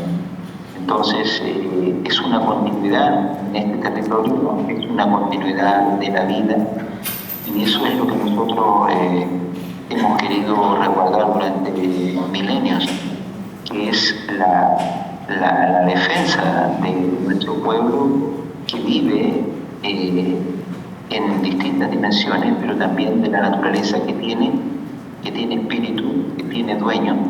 El agua tiene dueño, el aire tiene dueño, el cerro tiene dueño, tiene espíritu. Y por lo tanto, cuando se dañan estos elementos, también nos están dañando a nosotros. Existe un equilibrio que debe mantenerse, y por eso que el modelo extractivista neoliberal atenta en contra no solo de la madre tierra, sino también por extensión y por nuestra composición también afecta a las personas, nos desequilibra y nos enferma. Eso. Ok, allora. Lui ci dice che quando un bambino nasce ha, diciamo, già un peso, una precisa connotazione territoriale, e quindi eredita tutta la identità culturale di quella precisa, diciamo, di quella precisa parte di territorio. E in questa eredità c'è anche il fatto che il bambino è accompagnato dagli antenati, che sono anche lì presenti in quella precisa parte territoriale. Questi antenati che li accompagnano tanto quando sono vivi, ma anche quando li accolgono, li ricevono quando muoiono, perché lì c'è la trasformazione del loro essere, quindi diciamo, non è una morte che, diciamo, appunto come la concepiamo noi, in realtà non lo so, noi la concepiamo anche con una, comunque scusate la stanchezza si fa, oltre al fatto che questa domanda è super filosofica e difficile da tradurre, però quindi si trasforma in un nuovo essere che lui li ha chiamati 𝘠𝘢𝘵𝘪𝘵𝘮 e vivono in un'altra dimensione. Allora, poi che cosa ha detto? Me lo sono dimenticata, però in questa dimensione che tutto diventa continuativo e, diciamo, in questa visione ciclica della vita in continuità con, diciamo, da quando il bambino nasce alla territorialità, agli ancestri che poi ricevono la persona quando muore, per loro è importante la salvaguardia del territorio, anche perché il modello estrattivista disequilibra invece tutta questa visione ciclica. Lo disequilibra perché quando si va a fare un modello estrattivista aggressivo, quando si distrugge la natura, l'acqua, le piante, in realtà si stanno anche distruggendo le persone, perché c'è questa connotazione, diciamo, delle persone rispetto al territorio. Altre domande? Vai.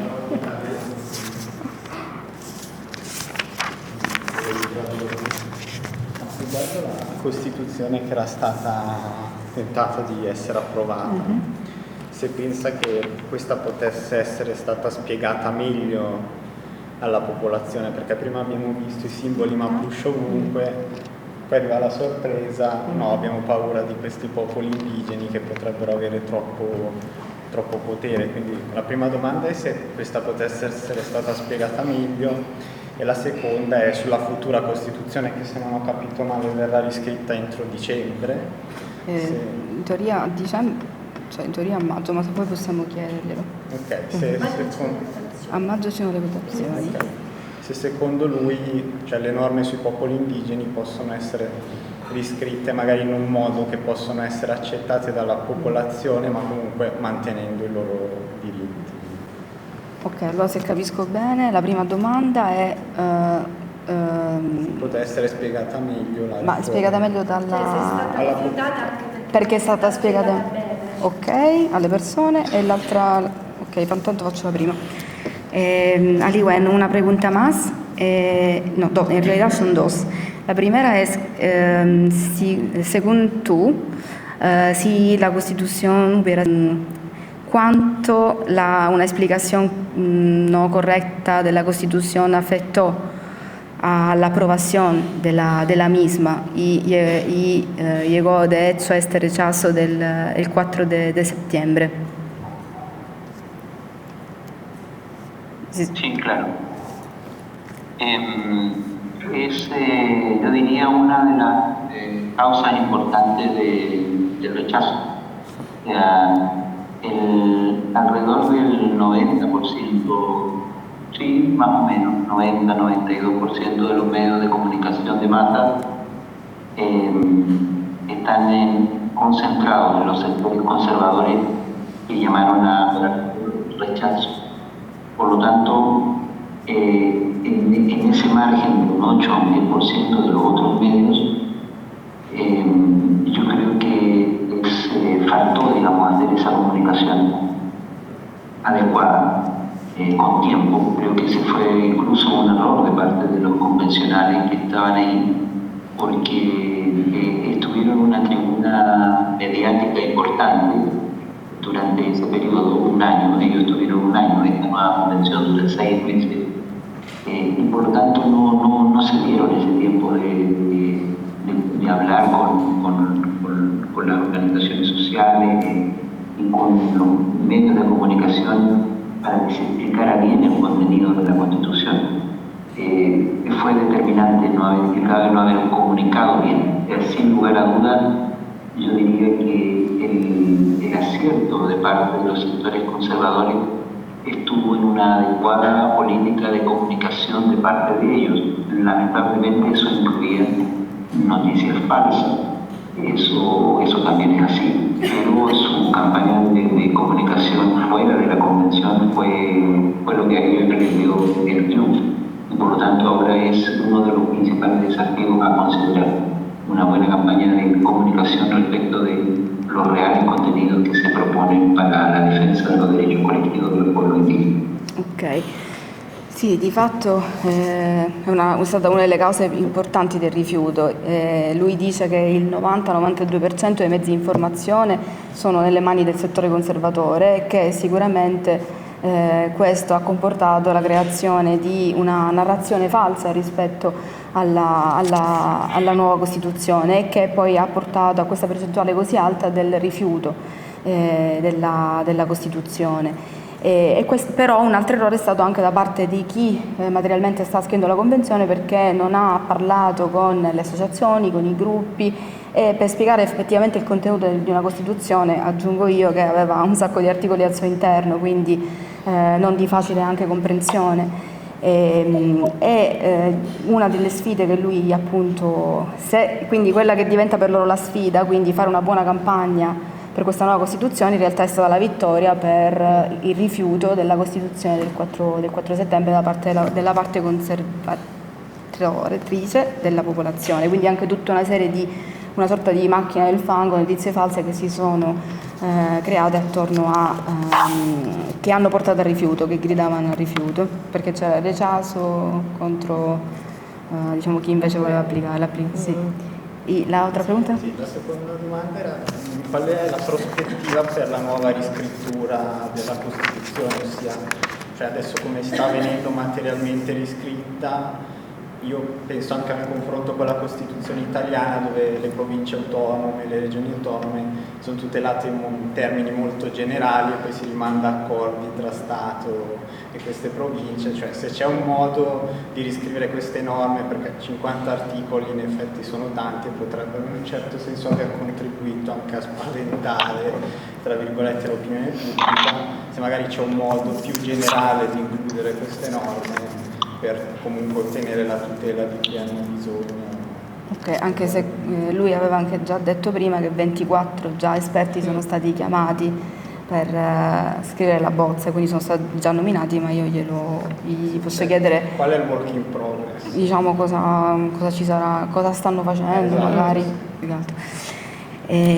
La otra pregunta es así que la otra constitución tenía muchos artículos, era muy compleja para entender, hubo toda esta parte de campaña mediáticas incorrecta por parte de los medios conservadores Ahora, ¿qué se puede hacer, qué se está haciendo? ¿Cuál es el estado del arte para que de hecho se puedan incluir los derechos de los pueblos originarios en la nueva propuesta, en la nueva constitución? ¿Sí se puede hacer algo? Sí, este lunes 27, creo que es, o 26, tenemos una reunión con el director del servicio electoral para precisamente que ellos puedan iniciar una campaña de difusión de primero, que los indígenas tenemos derecho a votar en un voto en una papeleta distinta por escaño reservado, porque nosotros requerimos de 190.000 votos para recién tener un escaño reservado. 190.000 para un solo escaño reservado. Entonces, primero hay que dar a conocer eso, una campaña de difusión.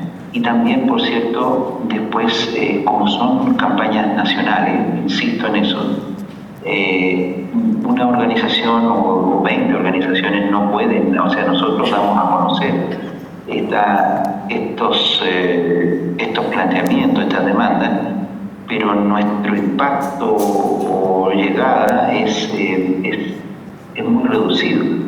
Para esto se requiere necesariamente la campaña de parte de instituciones del Estado, de medios de comunicación de masa. Y por lo tanto nosotros vamos a hablar también con el gobierno y también con parlamentarios para que nos ayuden precisamente a difundir los reales contenidos y campañas, para que se realicen campañas nacionales. De contrario, es muy probable que tengamos resultados parecidos a los que tuvimos en la primera convenzione. Ok. Questo lunedì 27 febbraio, sì, giustamente sì, disculpa, Limone puoi tradurre, si riuniranno con il direttore del servizio elettorale per chiedere di fare delle campagne di diffusione che siano, diciamo, più, che possano portare in luce quelle che sono le istanze dei popoli originari, dei popoli indigeni, e sottolinea ancora il fatto che su 190.000 voti da persone votanti indigene Mapuche solamente un posto all'interno del nuovo Consiglio che deve riscrivere la Costituzione è riservato ai Mapuche. E questo, diciamo, sicuramente è un problema, perché il loro impatto è molto ridotto, e quindi quello che loro faranno è rivolgersi al governo, ai parlamentari, per chiedere di fare delle campagne anche a livello comunicativo, di supporto, di sostegno, per condividere il reale contenuto della Costituzione, perché altrimenti, diciamo, quello che si ha di fronte è uno scenario simile al 4 settembre del 2022. Altre domande? C'era Clelia, voleva dire... O dopo... Aliwen? Sí, no hay más preguntas, entonces te queremos saludar y agradecer de nuevo muchísimo de corazón, sobre todo por la paciencia. Y nada, y ojalá te esperamos algún día aquí de presencia para conversar contigo, para ver qué tal. Sí, aquí me preguntan si te pueden contactar, si puedo, tal vez no sé si puedo dejar tu celular, pero tu correo, sí. Ok. El correo y el WhatsApp no hay ningún problema. Ok. Y ojalá nos podamos ver algún día presencialmente. Sí, y tal vez no vamos a tener problemas de conexión de manera presencial, pero no lo sé, otros problemas seguro vamos a tener, pero sí. Gracias, entonces gracias de nuevo, gracias. Chao.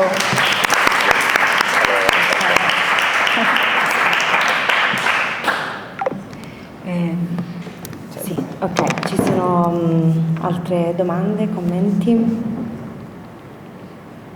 No? Nessuno? Ok, allora va bene. Sì? Certo. Perché non ho ben compreso l'ultimo passaggio. A proposito della scrittura della Costituzione, loro ritengono di ripresentarla esattamente tal quale o fare tutte delle modifiche sostanziali? Perché, da quello che ho potuto leggere, è una Costituzione particolarmente lunga, c'erano, come diceva anche il intervistati sono i miei dei compagni, è particolarmente spinta dal punto di vista dei Mapuche, e quindi probabilmente per questa ragione c'è stata poi questa ambasciatura. No, quello che volevo dire era questo, che dopo il rechazo, che è stato fino a tipo pochi mesi, 2 o 3 mesi prima, era impensabile. Considera che ci fu un primo plebiscito per chiedere quanti cileni volevano una nuova Costituzione e l'esito era stato l'80%.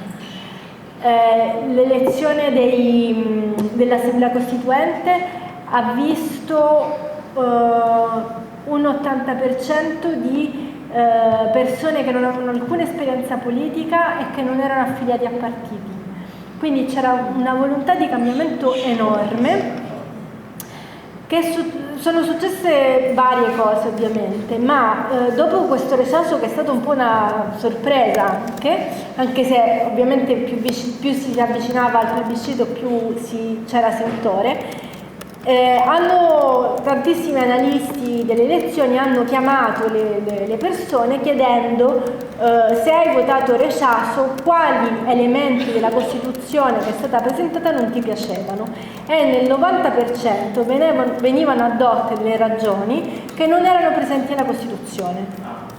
Quindi non sono state rifiutato quello che c'era scritto, è stato rifiutato una narrazione falsa fatta dai mezzi di informazione che, come diceva giustamente all'UN, erano gestiti da coloro che avevano tutto l'interesse a che la Costituzione non venisse approvata. Altro elemento che ha inciso è stato il fatto che normalmente in Cile c'è un assenteismo enorme alle votazioni, quindi durante la dittatura e per un certo periodo erano obbligatorie, quindi votavano in tanti. Dopodiché, da quando non erano più obbligatorie, ha sempre votato meno del 50%. E dove c'era più povertà votavano ancora meno, dove c'era più ricchezza votavano di più. Quindi le votazioni erano sempre un po' a favore dei gruppi conservatori. Il plebiscito è stato fatto in maniera obbligatoria, il che quelli che si astenevano, che non hanno partecipato alla rivolta, che quindi avevano una visione un po' più diciamo conservatrice, impaurita, e quindi erano più facilmente manovrabili da questa informazione falsata, hanno votato perché obbligati, pena era una multa altissima che nessuno si poteva permettere, hanno votato diciamo manipolati più facilmente. Quindi questo è stato un ulteriore elemento che ha comportato questo esito. Non so se posso aggiungere una cosina.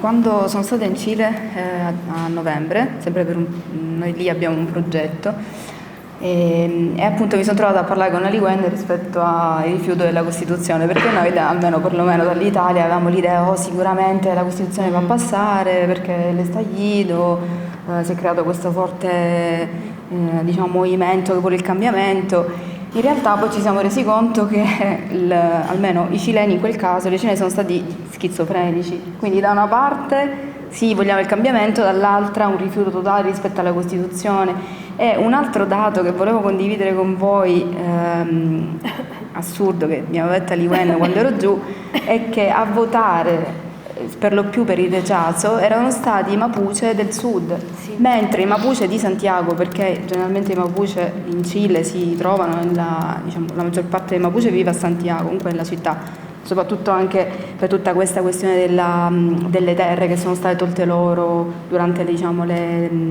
durante Pinochet, di questo genocidio di cui si parlava, quindi la maggior parte dei Mapuche adesso vive in città. E quindi lui mi diceva sì, alla fine i Mapuche del sud, quelli hanno votato no, cioè hanno votato il rechazo, mentre i Mapuche di Santiago hanno votato a favore della Costituzione.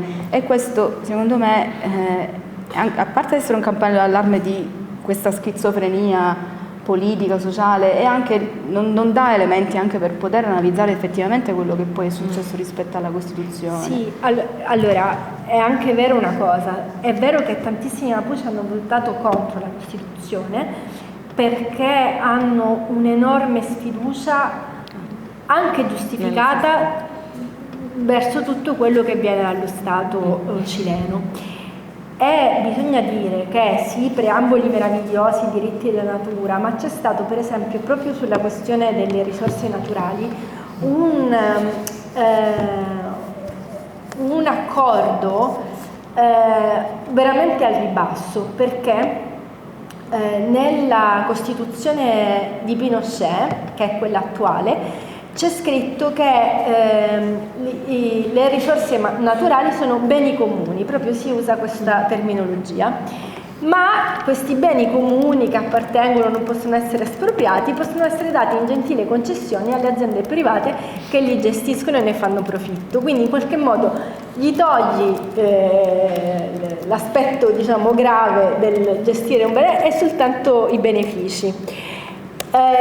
Questa norma doveva essere assolutamente trasformata e inizialmente avevano proposto che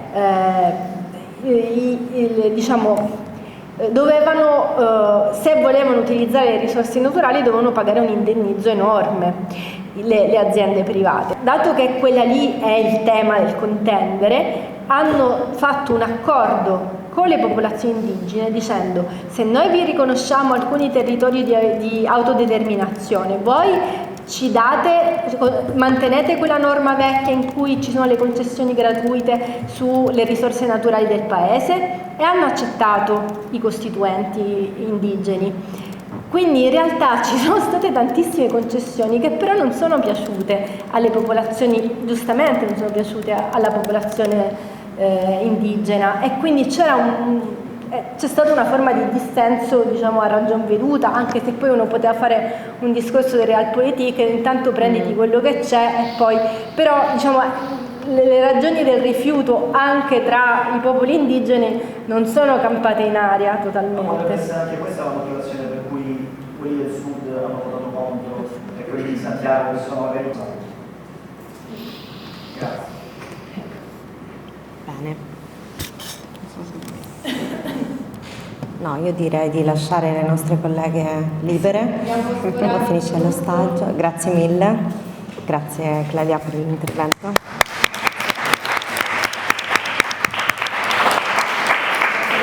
Grazie mille per l'attenzione e il supporto, cioè davvero. Grazie mille. Noi sempre. Venerdì della prossima settimana, una un aperitivo, una festa.